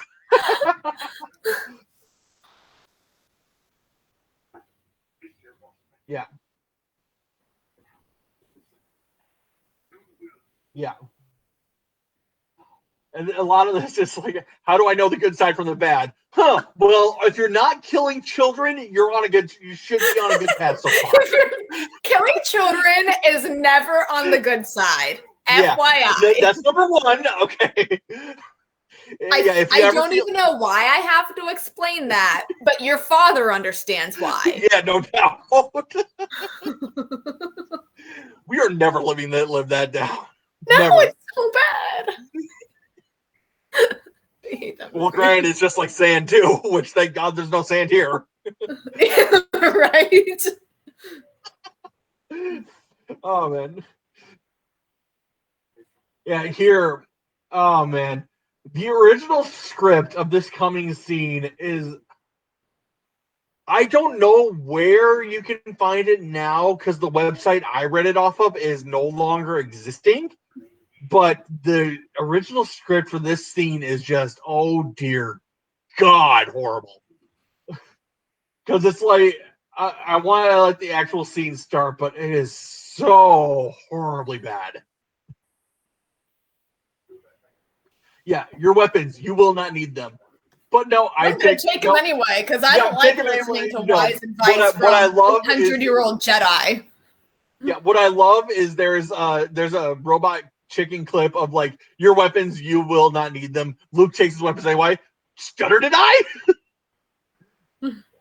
Yeah. Oh man. Robot Chicken makes fun of this so well. I love it. Yeah. Oh yeah. Robot Chicken. Well, I mean, I think I have the DVD of like the Robot Chicken Star Wars. It's nothing but the Star Wars sketches. I have mine right there. I gotta find it. It's here somewhere. Yeah, mine's right there. Nice. Yeah. But it is so. But my favorite part is like the special features. You've probably seen this in the special features. They have what's his name? Crap. It's one of the writers for Robot Chicken. He's just messing around with the toys, just by the way he has Emperor Palpatine with like his head, with his arms around Luke's head, and then he tries to pull him apart, and Luke's head comes off. No, I mean obviously it's his toys. He just has a moment of freaking out. It's like, ah! If I have, you haven't seen that? It's in the special features of the DVD. Yeah, I don't think I've watched the special features. Oh, you have to. They're hilarious. I know what I'm doing later today, I guess. Yeah. But yeah, no, like I said, this original script is like Darth Vader being like, come to the dark side. I'll never join you. It's like, you see all the stars. It's like, look at the power. It's like I said, it is so indescribably bad that thank God they changed it. Yeah, and ouch. So much anger. Yeah. I like the fire burning from his neck when he cut the head off. And then the helmet rolls away. It's like when Jango Fett's helmet rolled away after, wow, the screen just blew up. Hey, look, it's you, Luke. You killed yourself. Yep. And apparently people don't actually get the point of the scene. It's like, that always confuses me. Like, I've heard so many people who claim to be Star Wars fans who don't understand the point of that scene. It just always bugs me. It's like, the point, I'm just going to spell it out. You probably know the point of that scene is to show that if he's not careful, he will become the very thing he hates. Okay? Especially doing what he just did, giving in to his anger and chopping off Vader's head. Bingo. Thank you. And here, dude, put your shoes on. Oh, hey, look, it's your dude, babe. Right. Sorry that took so long. Which there are, all these characters have stories behind them, and I sadly know all the stories behind them. Sorry. When I was watching Rebels with my husband, Borsk came in. I think that's that dude's name. And my husband got a little excited because he used to have the toy, like the original toy back in the 80s of that character. Bosk, yeah. Bosk, yeah. My husband walked by right then. Again, it's apparently been a while since I've seen this movie. I don't remember seeing all those other bounty hunters. Yeah. Like, I don't remember that scene we just watched. IG-188 and, they're... Like, I'm a little ashamed of myself. There's so much of this movie that I don't remember, and... When was the last time you watched it? I don't even know. There you go. I do. I lied. I watched the whole trilogy a few years ago. It's still, but still, like, a lot of these scenes are just, you don't think about them and you forget about them, and then when you actually see them, it's like, oh yeah. I think that's just it. I watched this movie so much growing up that I just stopped paying attention to it. This part. And now with all the other stuff coming out, like Clone Wars and Rebels and sequel trilogies and other TV shows that are bringing a lot of the extra background characters in and giving them more life. Yeah. Like, I'm paying attention more to the original movies because I'm seeing them in the background now because I know them more, right? Like, I do. There's a part coming here I absolutely adore. But they disappeared. Where'd they go? It's like, just there's Captain Lord Vader is demanding an update on the pursuit. And he's like, oh shit. And isn't the next scene him dying? Well, no, but we'll get to it soon. But and here again, Yoda, why are you on his foot? Why? It's like, because he can. What is with you in handstand? How did Yoda get on his foot? Yeah, no doubt. Okay, first you need to do a handstand. Let me crawl up your leg. Like, that may have been what happened. How else did he get up there? Oh god, they're stacking stones. I'm having flashbacks of Valhalla. Concentrate. I'll fall down. And then the shot of Yoda, like the panic phase. Just that. Well, there are so many memes of that panic phase. It's hilarious. Yeah, we'll never get it out now. How are you going to get it out before? Yeah, no doubt. It sank literally 2 more feet. How is this much different than your situation already was? Like, once it was in the bog, it's in the bog. You're not getting it. It's not like you have a crane to come in and pull it out no matter how sunk it is. Yeah, no doubt. Well, there's another scene of that coming up later where it's literally the same thing. But It's like your situation has not changed, except it went 2 feet down. Yeah, and here, do or do not. There is no try. All right. This, mind you, this is a little fault I do have. Not this part here, but wait for it. All right. Slow. It's coming out. It's rising. Yay. Come on. Do it. Yeah. R2, shut up. I mean, I appreciate. Yeah, it's like, yeah. You fail. Yeah. As a former Sunday school teacher, yeah, that's the feeling when your student fails. Look, you just made it worse, Luke. Yeah. Now you made it worse. You were Now doing it's so well, underwater. and then you just gave up. Yep.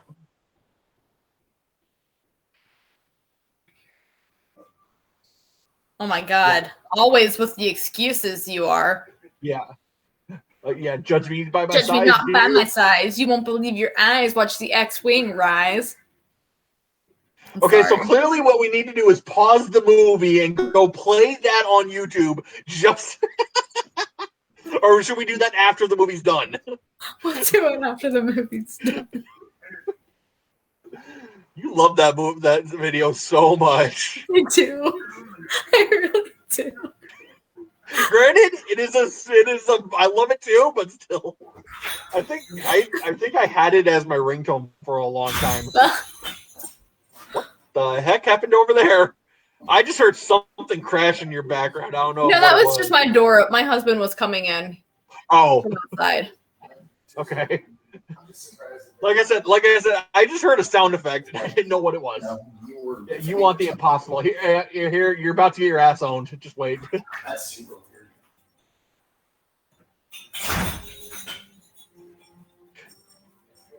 Man, wow, Luke gives up so easily. I thought you were ready to become a Jedi. Or is he all upset still from chopping off his own head in the forest? Yeah, and here Yoda just... I chopped off my own head in the forest. Although that would be kind of bad. It's like, how would you feel if you chopped off your own head? It's not exactly an easy situation to put yourself in. Here, like I said, you're getting your ass owned, and here Yoda just, all right, I got this shit. Lifts it. Yep.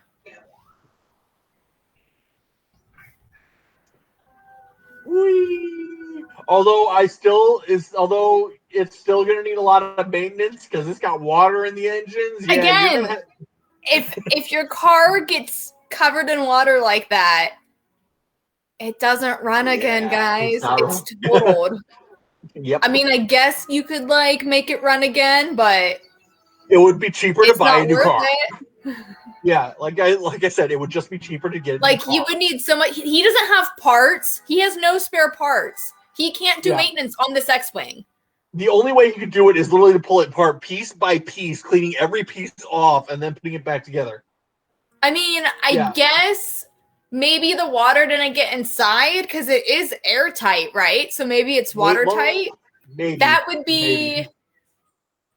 That would That's be a stretch, but exactly. But yeah, that's the only thing. Look, there's seaweed in the engines. Yeah, but what should happen? But like I said, there is a little fault I have here. What should happen is Yoda picks it up. See, it can be done. Drops it. Just puts it right back. Just to be a dick. Now you do it. No, yeah, bingo. But it's like, hey, look, there he is dying. I told you. Yeah. Although people say there's no comedy in the movie, listen. Apology accepted, Captain Nita. There's plenty of comedy in this movie. It's dark, but there's comedy. Although there are apparently two guys whose entire job it is just pick up dead bodies that Darth Vader decides to strangle. Also, who picks up a dead body like that? Wouldn't they have just picked him up by his feet and dragged him out? Yeah, well, obviously what they did is they helped the actor onto his feet, but because you can see the actor was definitely helping to move his own body there. Yeah. But I do love how it's just there are apparently two guys whose entire job it is to pick up a dead body that Darth Vader decides to kill.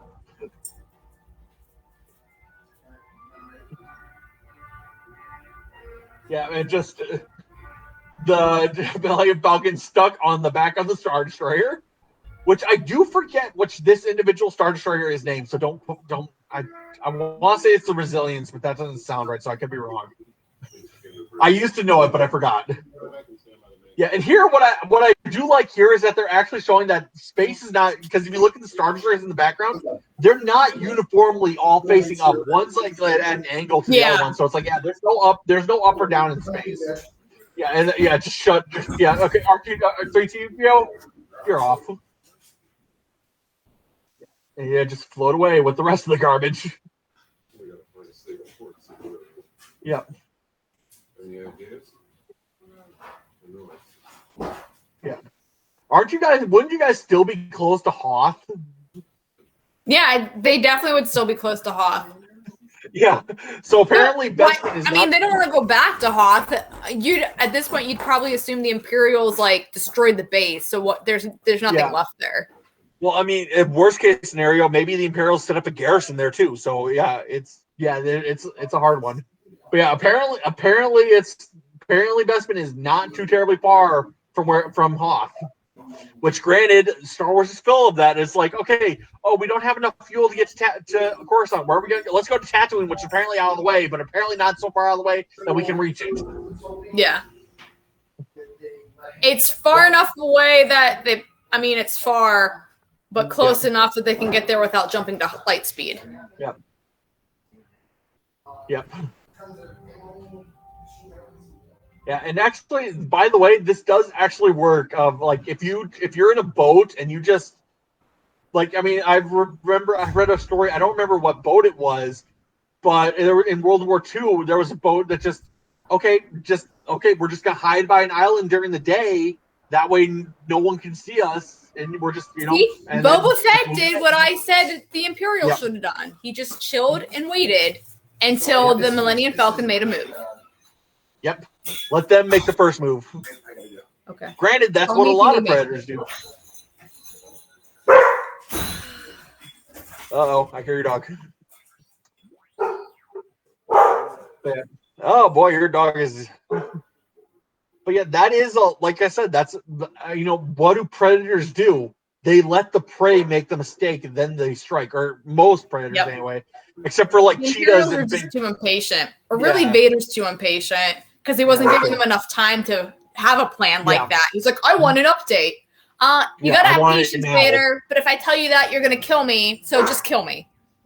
But that's the entire point of the movie. You hear Yoda saying it all the time: patience, patience. Yeah, patience. have patience. So that's the whole point of this movie is patience. Yep.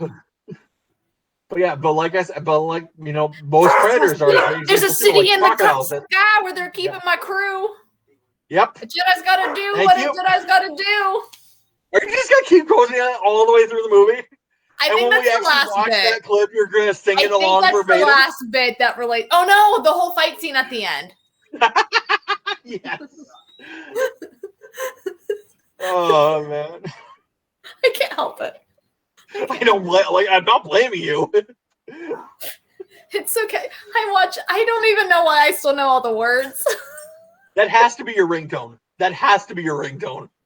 If it's not, I will be very disappointed. Yeah.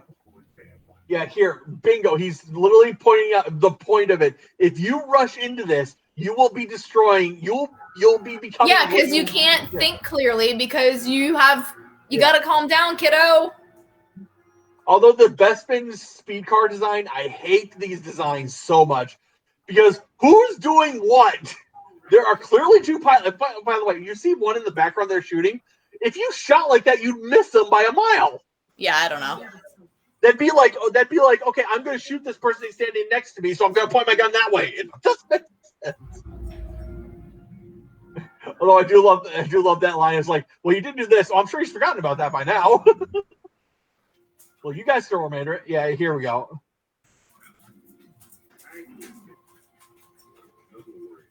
Nothing. Yeah, I'd still be worried. They did just shoot you. Yeah, you're getting really close there, buddy.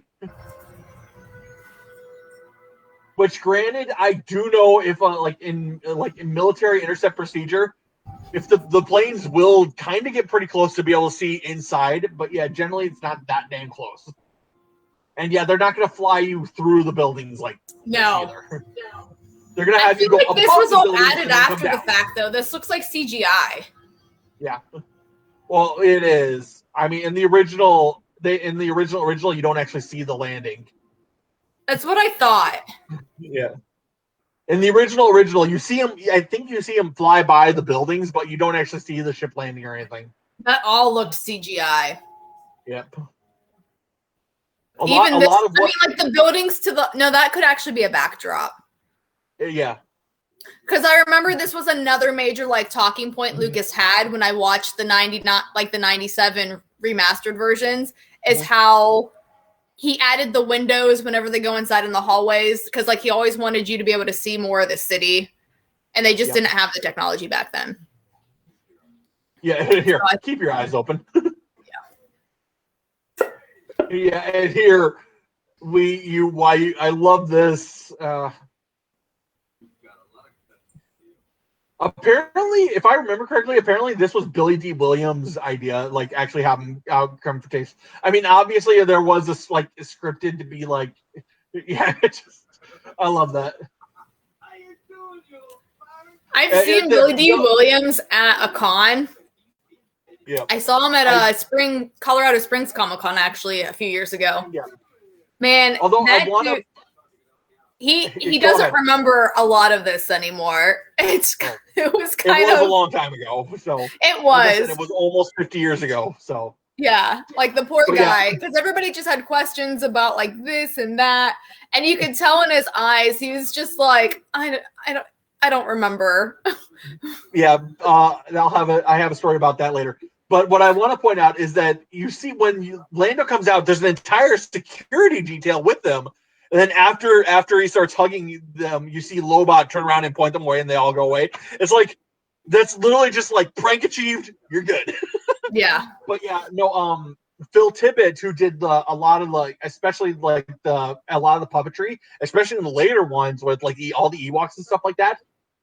He notoriously would not want to talk about Star Wars. Because it's like I've done other things. Let's talk about some of these other movies I've made. But no, everybody always wanted to talk about Star Wars. So it was always like a point of like, okay, if he ever starts talking about Star Wars, everybody shuts up to let him talk, because if you interrupt him, he might not tell the story. But yeah, Billy D. Williams is the exact same way, and Harrison Ford, and anybody in these movies for that matter. It's like if you were to talk about the making of these movies now, they're not going to remember it, and they're probably going to hate your guts because it's been so damn long. It's like, dude, I've done other things. Yeah.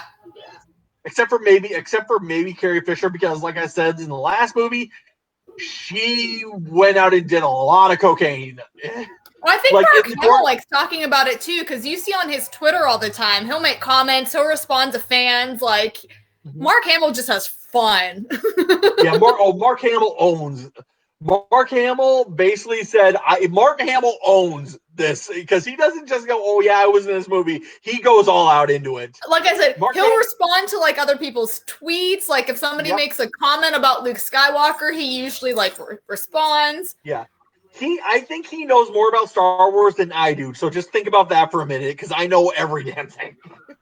Like, I saw a thing recently where somebody was like, hey, Mark, it looks like Luke's pants in the first movie were just like Levi's. And he's like, yeah, they were. Good eyes. They just bleached out some jeans, and that's what he wore in the first movie. Bingo. But mind you, that's how they did a lot of props back in the time. Is like, low budget stuff, they'll do that. And then, like, a lot of the times, though, whatever they used goes, like, ends, right? Yep. I forget the word right now. And so when they go to make the sequel, they suddenly have to pay this company a lot of money to make a clothing line that they'd stopped making. And a cheap prop becomes the most expensive prop. But that reminds me, did I ever tell you about the Titanic and the Cheeto story? No. Oh, gosh. Tell me later. Okay, yeah. Well, I'll tell you after the stream. Well, I'll tell it on stream if we ever do Titanic, which is a big if because that movie's 5 hours long. That's a long movie. If we have the VHS, I'd say let's do it because you could do it in the 2 parts that the VHS are split up in. Yeah. But that's a long haul for one sit down. If we ever do Titanic, that's basically going to be like I'm going to have to fly out to Dallas to Texas, or you're going to have to fly out here for that ever to be a thing because that movie is just so damn long. Like I said, we're gonna have to make an event if we ever do that movie. But yeah, I'll we probably should just split it up too if we ever do it. Probably, yeah. We'll discuss it later. But yeah, and yeah, Yoda, don't what give it to play a hater. You know that must go confront. Anger leads to anger. Anger leads to hate. Anger leads to suffering. Yeah. Why was Ben sparkling? Did you see that? That's he's still sparkling. Look. No, he was like sparkling even more. Oh, he was. Yeah. Well, when he put his hands up, he was super sparkly. Yeah. I don't remember why, but it was just the effects they did they were not. It didn't really work that well. Let's put it that way. But yeah. Whee! And just they're left in pitch blackness. So apparently that moon planet doesn't have a moon. Yeah, R2, we're going to Bespin. Woo! Whee! Some more CGI stuff they added in. I hate that so much. What is the point of the scene? It's just making me sick. Yeah. Oh, it was Leia looking out a window. Seeing the ships fly between the buildings like that, it makes me physically ill because that was just an odd scene. Yeah. Seriously, how? Oh yeah, because they just pulled C-3PO into a thing and then blew him up. Yeah, he went into a room and he got blasted. Yeah. But yeah, but that is this part of okay, C-3PO is missing. He's been gone too long for him to go missing. I don't trust Lando. Well, I don't trust him either, but I'm very trusting of him right now. They don't have much of a choice, is what he's saying. Yeah, well, their ship hyperdrive is broken. I'm sure they're running low on fuel. What else are you going to do? Although, don't worry, Chewbacca finds C-3PO as he's about to be thrown into an incinerator. It's just... Yeah, I do. This part, I love how they're tossing it between each other and Chewbacca trying to get into it. But it is kind of a point of seriously? You're playing a game that you play with your children? Those look like the containers you use at TSA to put your shoes in. Pretty much. Pretty much. Although thank God Chewie can carry it because that's got to be. I like how that's her first question. Not let's get Lando's people to fix him. How did he end up in a junk pile? No doubt. How do you not have security cameras around this place? Why are we not talking about this right now? Yeah. It's you're talking to my girl, dude. Yeah, but again, also he's laughing because he knows how much he hates flattery like that. Yeah, idiot. One of your people shot him Thank up. God Lando pointed it out. Having trouble with your droid. No, he's usually in pieces like this. When you saw him walking before, that was a rarity. Don't worry, he's just Legos. We'll put them back together in a minute. This happens all the time. Well, if you watch the later movies, apparently it does because he does lose limbs. It's true. It's true. Oh man, but yeah, it's how are you afraid? It's aren't you afraid of the Empire? And just Lando is nervous talking this entire scene. That's the only way to describe it. About that deal. Yeah. It's you. Hello. Wow, he can stop blaster bullets with the Force? Have they ever done that before? I don't. Boba Fett. That is done in the books, but I don't think it's ever done. Oh wait, Yoda does it. Yoda does. Well, he doesn't do it with a blaster, but he does it with lightning. Oh, that's right too. So fair enough. In the mind you, that's but yeah, again, there's the scene of Darth Vader catching the blaster, pull the blaster out of the hand. It's a lot easier. Yeah.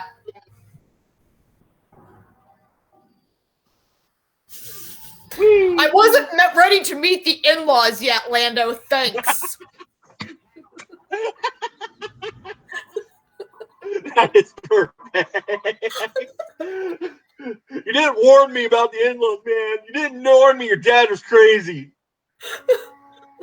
Which, oh man, I do want to say, there's a whole meme about, you meet your girlfriend and your girlfriend's dad is just cleaning, sitting on the court, cleaning his gun. When I met Kendra's dad, he was legitimately sitting on a couch, cleaning his shotgun. So yeah. Well, I mean, here's the thing. I would never hurt her, but I would never hurt her because, number one, he was an old school Marine, and her brother was a police investigator. If I ever pissed them off, let's put it this way. If I ever pissed them off... No one was going to find your body. yeah, that's the joke I was going to make. The joke I was going to make, I was going to take a Christopher Titus joke of, like, if I pissed her off, you're just going to see about in the news about how Jacob Titus died and how Jacob Kleinstesser died and his body was found over 6 different states. But let's be real. They wouldn't find me. I was going to say, exactly. Nobody would even know you were gone. Yep. Like, Jacob went to go visit someone and just didn't come back. Yeah, okay. Yep. So, yeah. Although this part here... the torture machine, which is super over elaborate. That looks more. That looks crazier than the probe. Than the. No doubt. Yeah. And some people, and again, I know some people have asked, what is the point of torturing hand like this? Especially later when he says they didn't even ask me any questions. He says it right here. He's trying to cause distress for Han and Leia to get Luke to come here because he knows that exactly. They're friends, so, yeah. Because distress, would make it easier for Luke to sense them in the Force and come running. Yeah. Yeah. Yeah, and I do love this part. It's like, don't stop the movie. It's fine. Yeah. Yeah, I just love how Darth Vader is just constantly changing the deal. And yeah, this deal's getting worse all the time. Are you done? Yeah, C-3PO. Oh, I can see now. Apparently he can only see if his eye lights are turned on, which actually doesn't make any sense because if you actually... here's an idea. Make a helmet with lights shining back in your face. You won't be able to see jack shit. You actually want to actually be able to see, you want to have the lights facing that way, not at you. Yeah, here. Help back up. Oh, boy, yep. Oh, dears. Well, really, you just got tortured. Yeah, apparently they have a bed there, thank God.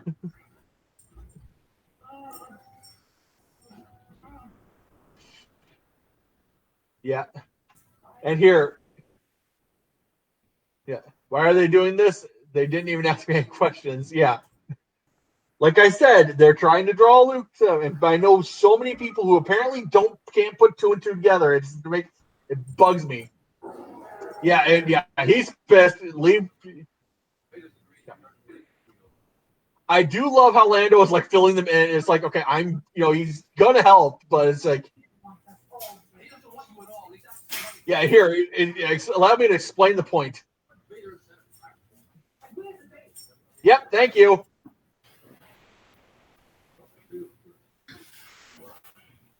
Ouch!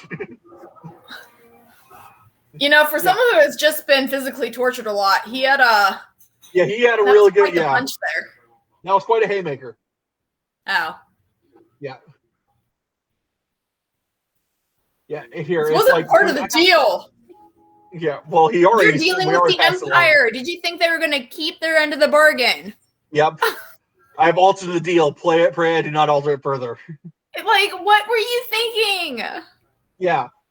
But literally there are so many stories, I mean, even nowadays where it's like, well, I'll make a deal with like the Chinese and then the Chinese don't hold up their end of the deal.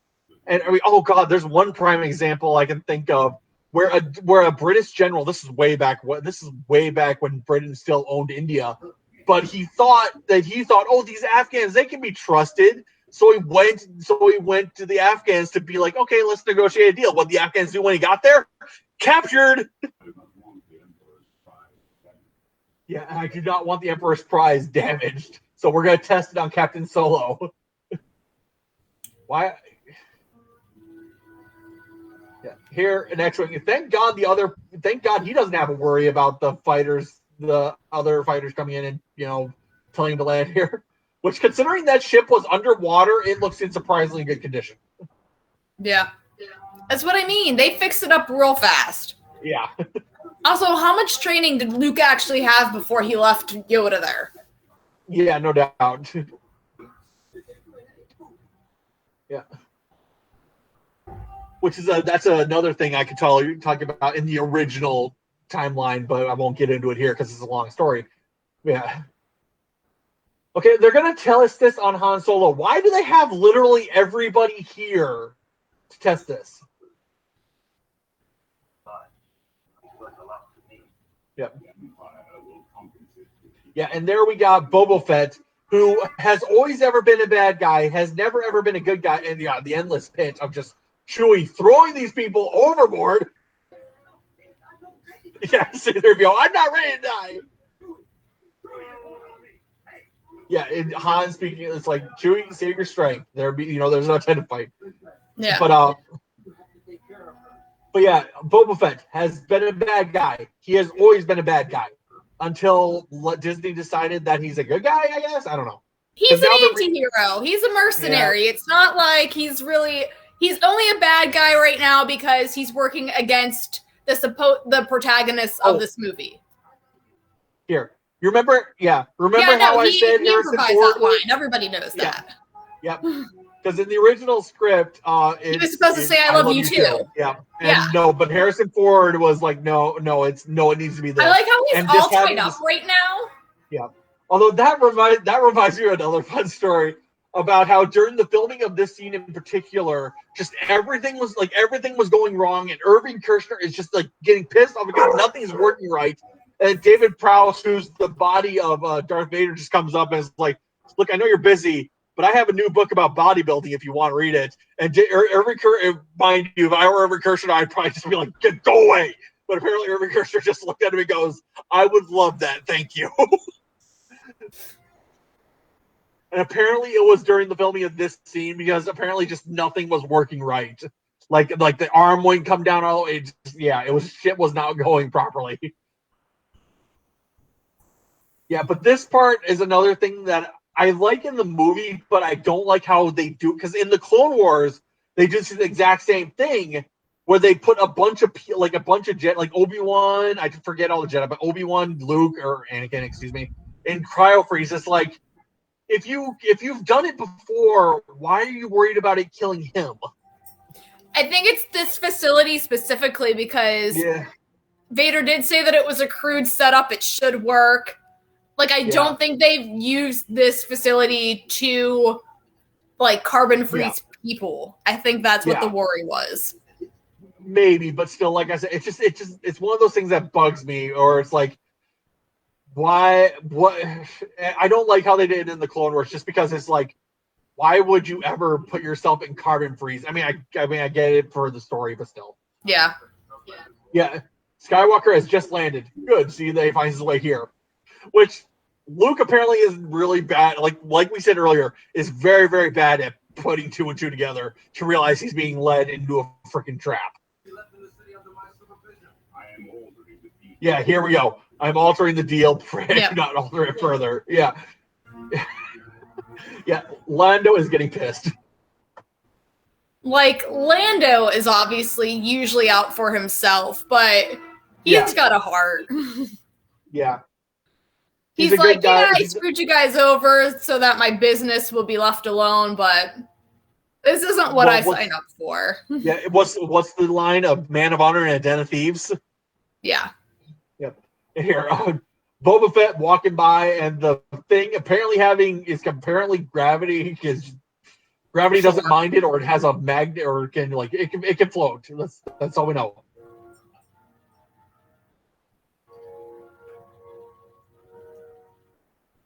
Yeah. He just missed them. Yeah, you just missed him. Yeah, it's R2. Shut up. And poke my head around. Hello. R2's But yeah, that's damn Boba. that, yeah, but that's why people think Boba Fett's a badass, because he captures Han Solo and he almost killed Luke there. Yeah, here apparently he's got a Don't worry, again, I got a scarf. He had great strategy when it came to chasing down the Millennium Falcon, unlike the Imperials. Well, Well, there's a reason he became one of the most popular characters between this movie and the next movie, where he's made a fool of. Yeah. Yeah, and here it's obviously that the stormtroopers are trying to miss. Although there are so many memes about Admiral Akbar going, "It's a trap, it's a trap," but there's no memes of Leia. It's a trap. Yeah. Again, there's memes everywhere about how Admiral Akbar goes, "It's a trap." But it's the whole way. It's the whole way of how Akbar says it. Like, fair enough. Yeah, it's a trap. Exactly. Yeah. To be being fair, yeah.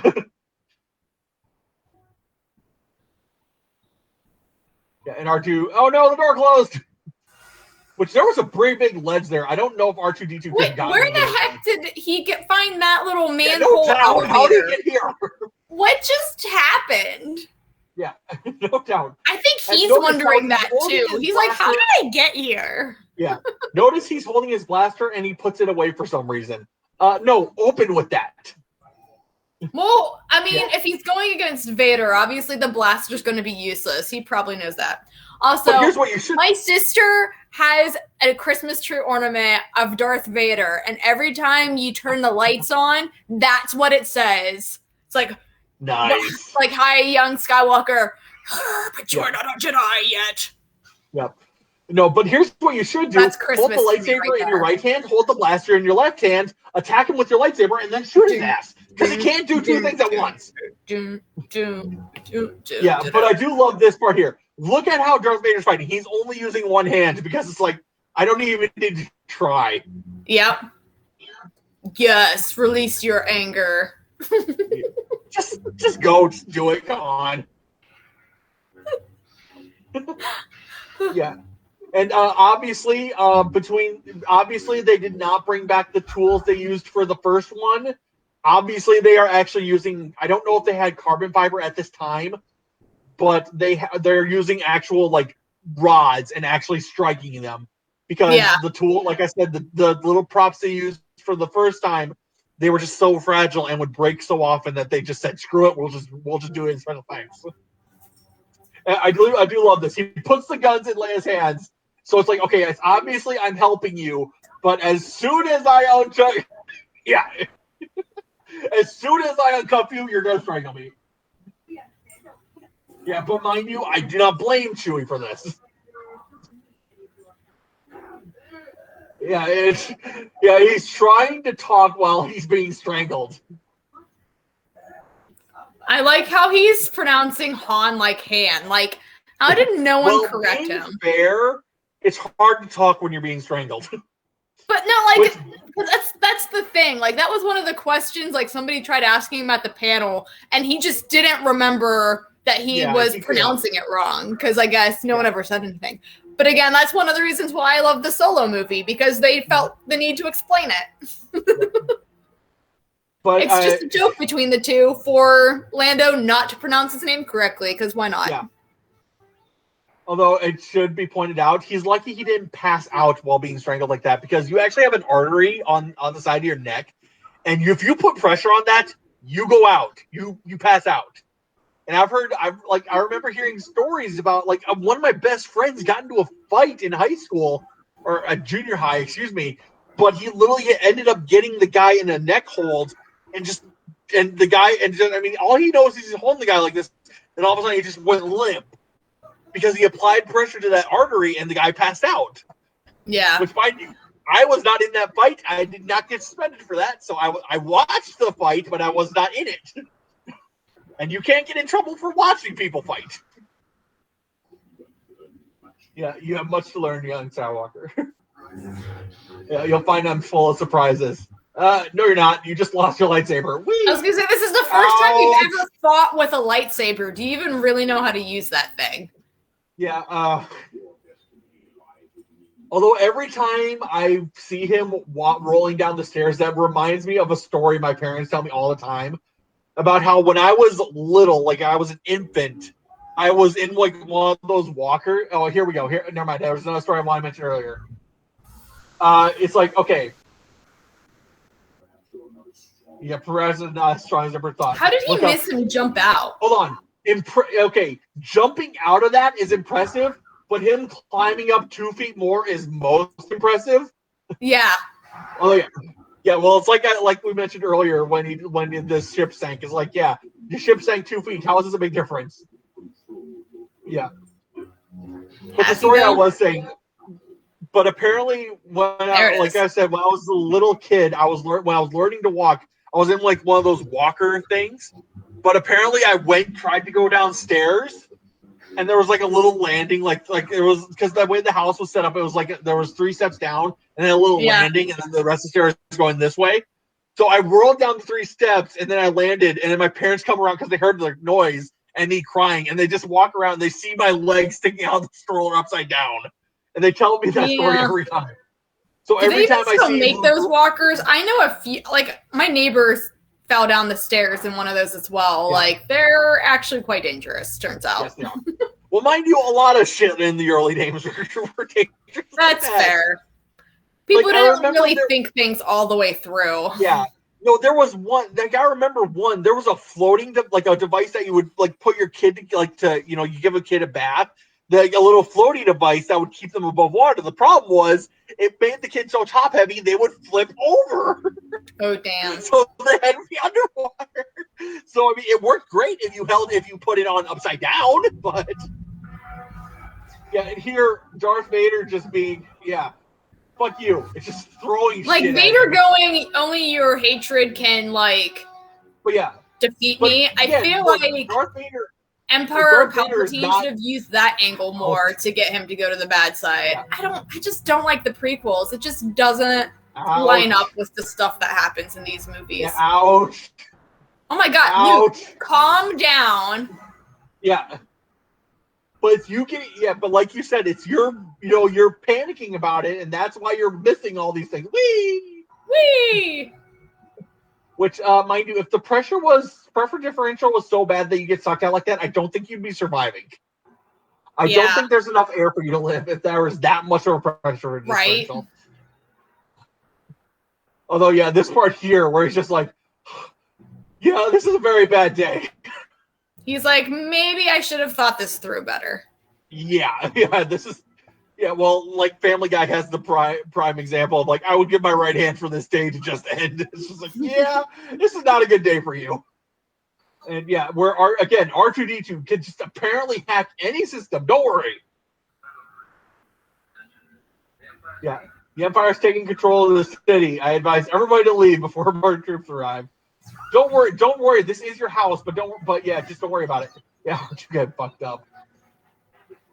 But there's a part here coming up. I don't remember exactly. Oh gosh, R2 got really fucked up if he runs into a wall. But there's a part here where you see everybody running and everybody has a backstory. Right there, there's a guy holding what looks like an ice cream maker. He became known as Ice Cream Maker Man, and he has an entire fucking backstory. Oh my god! And I know a guy who goes to cons cosplaying that guy. Well, yeah, why not? That's hilarious. Yeah. Well, it also reminds me there's a story about a girl, and I'm pretty sure you've seen this meme. It's been shared on Nerdfest, God knows how many times, about a girl who loved the pilot uniform so much that she watched before the internet. She went back to the movie theater with a notepad, taking notes about how the Star Wars the pilot suit looked, and then made it a pilot suit for herself, and it looks immaculate. And it's like, damn. I want to meet that girl, all right? I want to shake her hand. Seriously. Although that does remind, Ow, oh dear, that would hurt. Ow, ow, ow. Mind you, I do not remember because the scenes where you see 3PO on Chewbacca's back. I don't remember if Peter Mayhew was actually carrying around, or if they were just like back to back, or if it was just actual like robotics. But yeah, that'd be very miserable about having to carry around Anthony Daniels, which granted he is a light guy, so you could do it, but still. Yeah, and here, what is the purpose of this spire out in the middle of nowhere? Again, I don't understand architecture in Star Wars, but they just feel the need to have long chasms of nothingness. But how many times have I asked that question to you? It's like, what's the purpose of this robot? No one knows. Yeah. Or it's like I said when we did Mortal Kombat, there's that one scene where they walk to the boat and it's just their sparks flying everywhere. It's like, this is a sparks factory. We make sparks here. Yeah. Oh, jeez. Yeah, you're beaten. Oh, God. Roll. Well, this part here, we see every other time we've seen a lightsaber hit something, it cuts through it, but when Luke hits Vader on the shoulder, it just taps him. That hurt. Why'd you cut off my hand? Thank you. It's imperative that you understand. Again, we have to. We're good.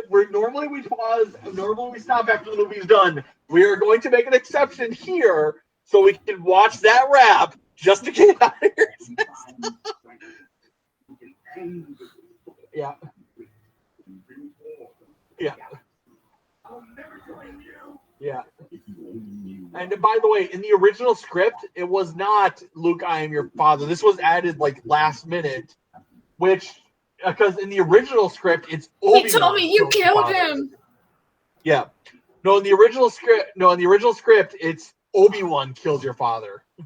Right. Well, no. So, because he wanted it to be a secret, I thought, even from everyone. So the script had one thing, but Luke, Mark Hamill knew what it was supposed to be so that he could react appropriately, because everybody on set thought that he overreacted. And they're like, well, that was extreme. And then they dubbed in the correct line later. Yeah. No, but like I said, I've read the original script. In the original script, it was Obi-Wan kills your father. I don't know about the stories that happened behind it, because you might remember how many people actually sit down and actually read the script verbatim. Even actors don't do that. Let's be real, all right? Yeah, but still, I mean, that was the story I had heard, is that...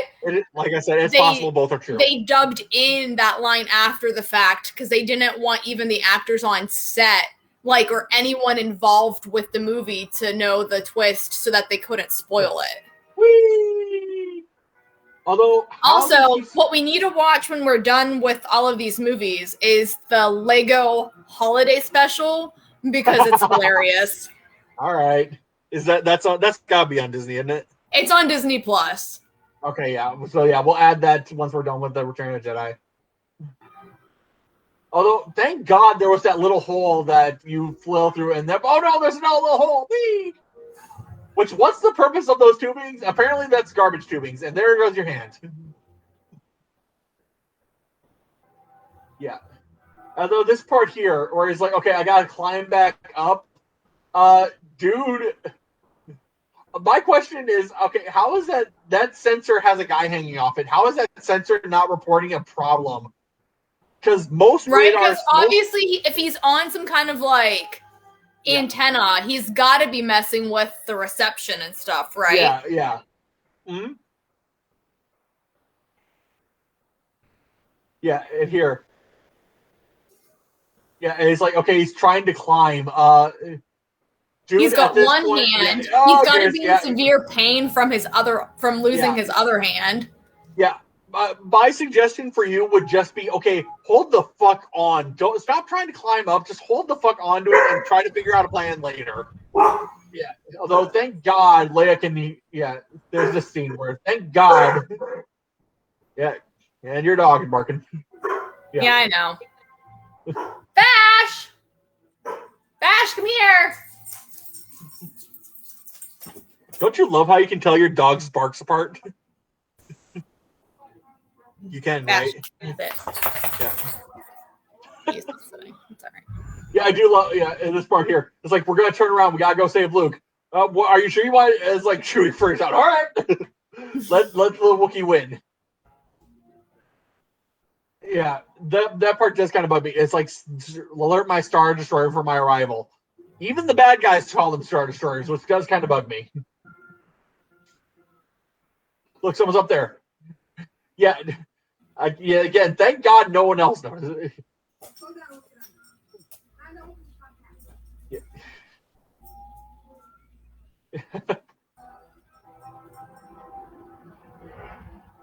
Although a part of it does kind of confuse. Yeah, we see Luke lowering himself down for the Falcon, but part of it is like because Luke has never seen Lando before. So when we see Lando come up, shouldn't it be a situation of like, oh wait, who are you? Granted, he is in the Falcon, so I think too at this point too, like he called for Leia, the Falcon showed up. I don't care who the crap comes to get me. Just dear Lord. Although I am going to point out when he's going up, you see him hook on a rope. He hooks on a safety rope. He hooks on a safety rope. What?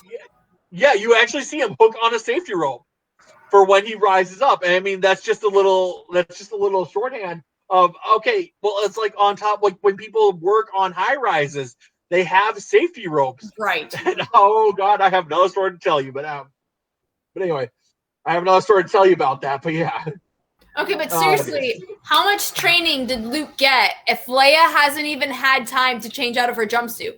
We've seen Padme change clothing 5 times in a day, but Leia is still in her Hoth jumpsuit. But she was in a different uniform when they went to dinner. So what? Oh, she was. You're right. But still, why is she back in the jumpsuit? What is going on? You're asking the wrong idiot. Her wardrobe changes make no sense. Yeah.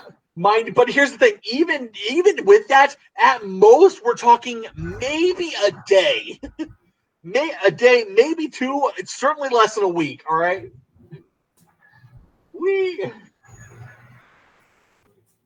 All right. Ready for light speed, and I hope your people fix hyperdrive. Punch it, and the engine just does it. And they're both looking at him, and he's obviously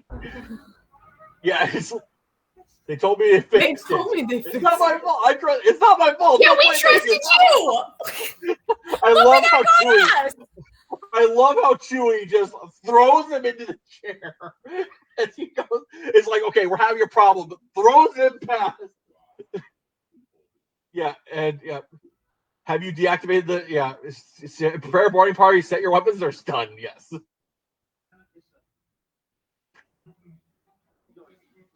And why R2-D2? Don't worry, I'll fix up C-3PO, even though I could easily fix the problem.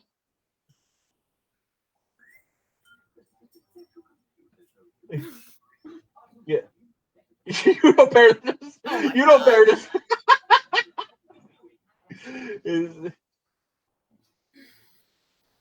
Yeah. Whee! This part bugs me. It's like, okay, how do they not have a tractor beam already locked on them right now? You're calling him father already? Yeah, that was for like 5 minutes. This dude's your dad. Yeah, well, another part you could certainly go is, okay, I've lost my hand, so I'm clearly in shock. And I know you have the ability to influence my mind. I don't believe what you're telling me. We're gonna have to go on. Clearly, I mean, we already know Luke just doesn't. His logic circuits are not all there.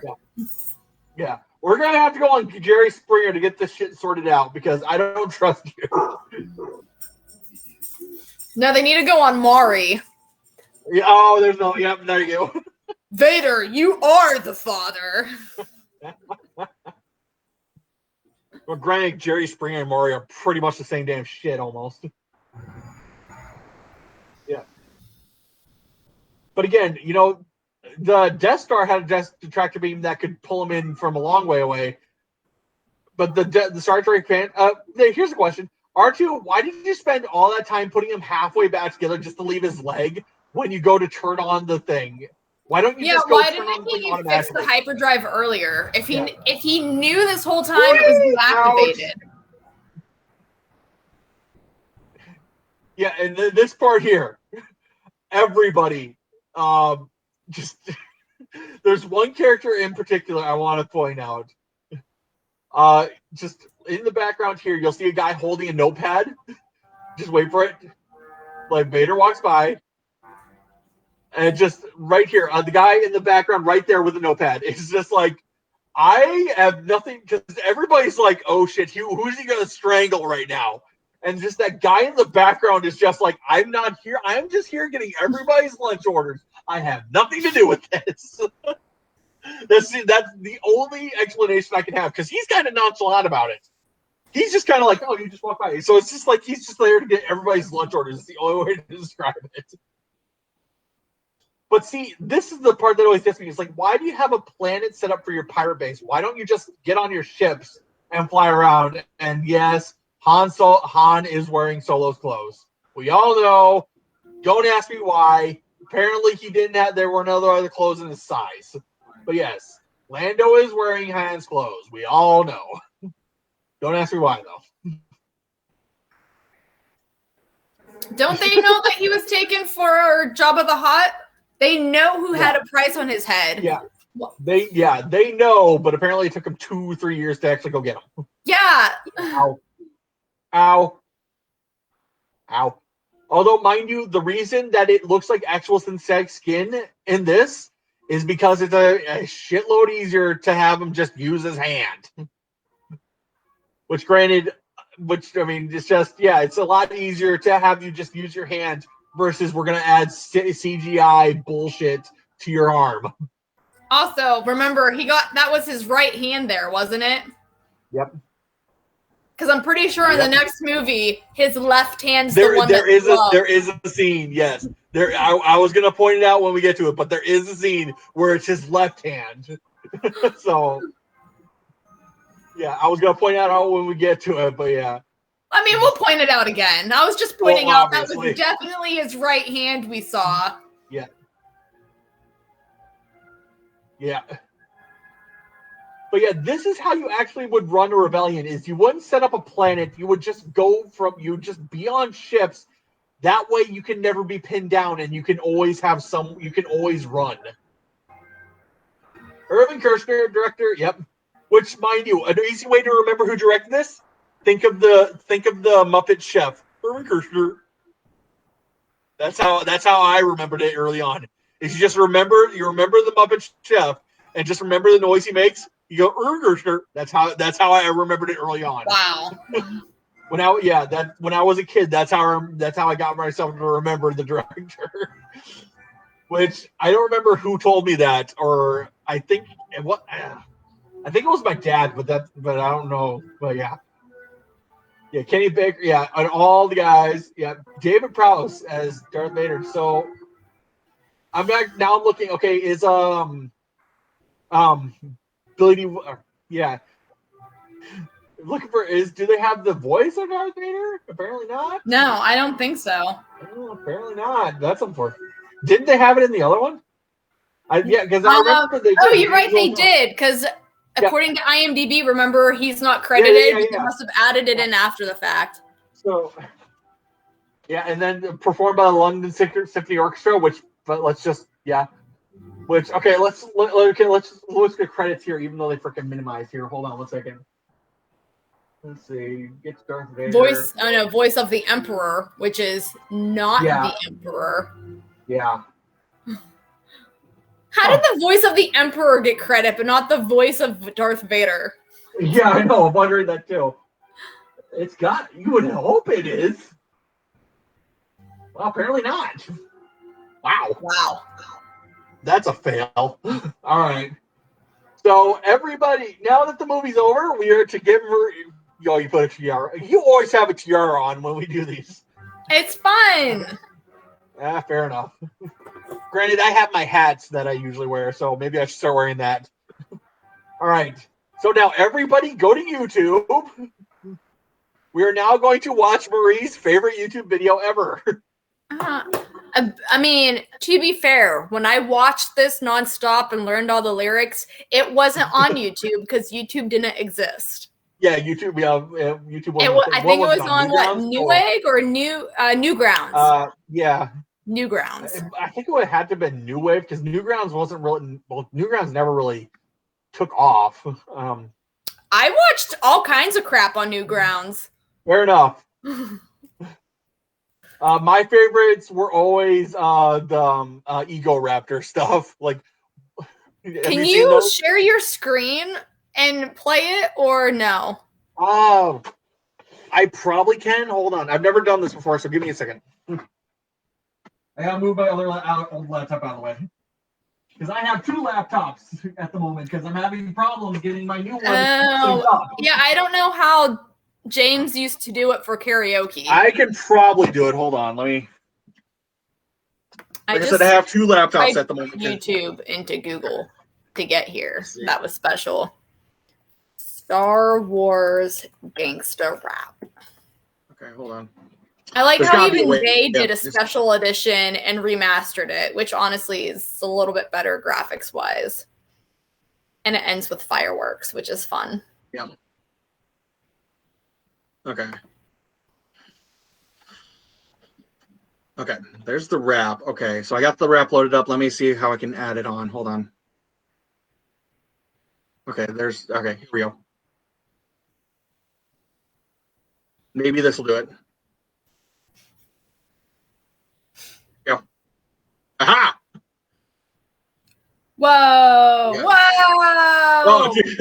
Whoa! No, don't do that way. Do one of the others. Okay. Yeah, okay. I'm going to do this one this way. Yeah, okay. So now we can all watch the gangster rap together, which if we would, mind you, before we start this, I do want to point out, we would watch the movies like this, but if we did that, we'd probably get a DMCA strike, and I don't want to risk that, so I do apologize. But when we do these, we're not going to do them like this. So I'm sorry, but yeah. So just for Marie, the Star Wars gangster rap. This is the best. Oh, man. This is the original. They did remake it. That's fine. It's not the east or the west side. No, it's not the north or the south side. It's not. It's the dark side. That is correct. From the empire to all you beta haters out there, look on your planet out. What does not mini my master? It's a disaster. Skywalker after. But if he could return to the dark side, yes, he can be a powerful ally. Another dark Jedi. He will join us for the Death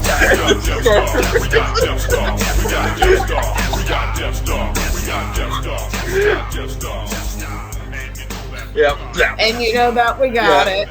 Yeah, We got it.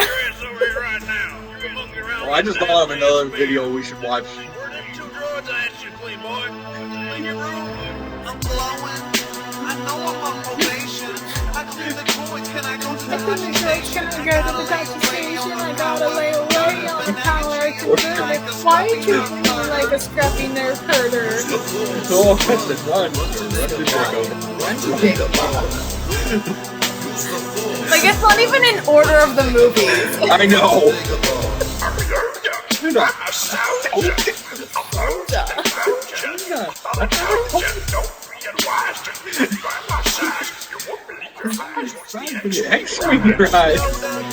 Why you being a player? I love Vader. Not ready are you? There's a city in the sky, so they're keeping my crew. A Jedi's gotta do what a Jedi's gotta do, so now Vader, I'm coming for you. Yeah, that's right on too. I just said, of course. Yeah, and then this background. It's a mighty good gin and tonic. Mighty fine gin and tonic. Because apparently he's drunk. Why not? Why not? Brandon, how long does it take to get from Dagobah to Bespin? Who knows? Apparently not long. Impressive Joe Hanger. I Ouch. just slice off my hand. It's imperative that you understand. Obi-Wan would never bother telling you about your father. He told me you killed him. It's time that I reveal that I'm your father. I'm your father. I'm your father. Don't get this together. We'll start your crazy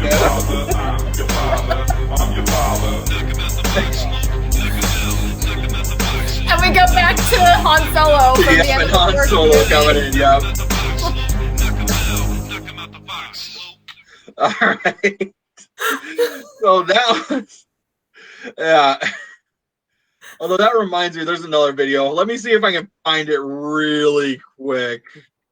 I started singing that when I went to Disneyland and went to Star Wars Galaxy's Edge. And all my friends I was with just stared at me like, what are you doing? I'm like, it's a Star Wars gangster rap. There's another video that I just thought of, but I don't think I'll be able to find it, unfortunately, because it was so long ago that I watched it. Hold on. Give me 30 seconds here. Let me see if I can find it. It was like Star Wars in a minute or something. Trying to find it. Bum, bum, bum, bum, bum, bum. I don't think I'll be able to find. Maybe we could do the Weird Al Yankovic "The Saga Begins" song. I've got that one memorized too. Yeah, we'll do that one after we do. Okay, yeah, I'm not gonna be able to find it, unfortunately. If I do find it later, I will post it in the comments or something. But yeah, I don't want to go because there's like 10,000 pages, so and I don't want to dig through all those to go find it. So yeah, so. Thank you, everybody, for joining us for the Empire Strikes Back, as well as the Star Wars gangster rap, which you know verbatim. Mind you, here's the thing. I've seen it many times. I don't know it verbatim like you do. So, like I said, that has to be your ringtone. If it's not, I will be very disappointed. It's not my ringtone. I just watched it a lot in high school. What is your ringtone then? There's the question. On Newgrounds. Of course. Mind you, I don't even know what my ringtone is anymore. And I've talked about this last stream. I have honestly could not tell you what my ringtone is. I didn't need an account to watch those videos. Now I'm confused. Maybe it was Newegg. I don't know. It was before YouTube. It was Fair before enough. YouTube. Fair enough. So, the internet was a dark, strange place before YouTube. Yeah. Well, even now it's a dark, strange You had to place. download videos sometimes to watch them. Like, where you have to. My friends were obsessed with the G.I. Joe PSAs, and I remember them trying to show me that for the first time. They were downloading it, and I'm like, "Are you sure this is safe? You're not like downloading a virus onto my computer?" Yeah, it's like you have so to. sketchy. Yeah, it's like you have to download it like for 2 hours to watch a 30-minute video or something. Yeah, trust me, I remember. Oh God, I remember back the days, back when the internet was not instantaneous and we could not have these conversations we're having now. No. And yes, my Asuna poster behind me. Yes, I know. My husband's watching that for like the 5th time. Sword Art Online? Seriously? He loves it. He watches it all the time. It is a guilty pleasure of mine because I love it, even though I know it is poorly written, but still. I mean, granted, heck, maybe we should actually do Sword Art Online, like actually watch the Sword Art Online series when we do these sometimes, maybe. So, but yeah, I'm actually looking at like, oh man, there are so many modes. There you go. That's what. Maybe we should do these whenever one of us is taking the lead on a movie. It's like you take the lead, I take the lead. Oh man, I could spend an hour playing around with these settings. So okay. Well, thank you everybody for watching us. Yeah, thanks for tolerating us at the end there. So everybody, I hope everybody has a great day. We'll be back next week. I hope y'all enjoyed the Star Wars gangster rap as much as I do. All right, and everybody, good night.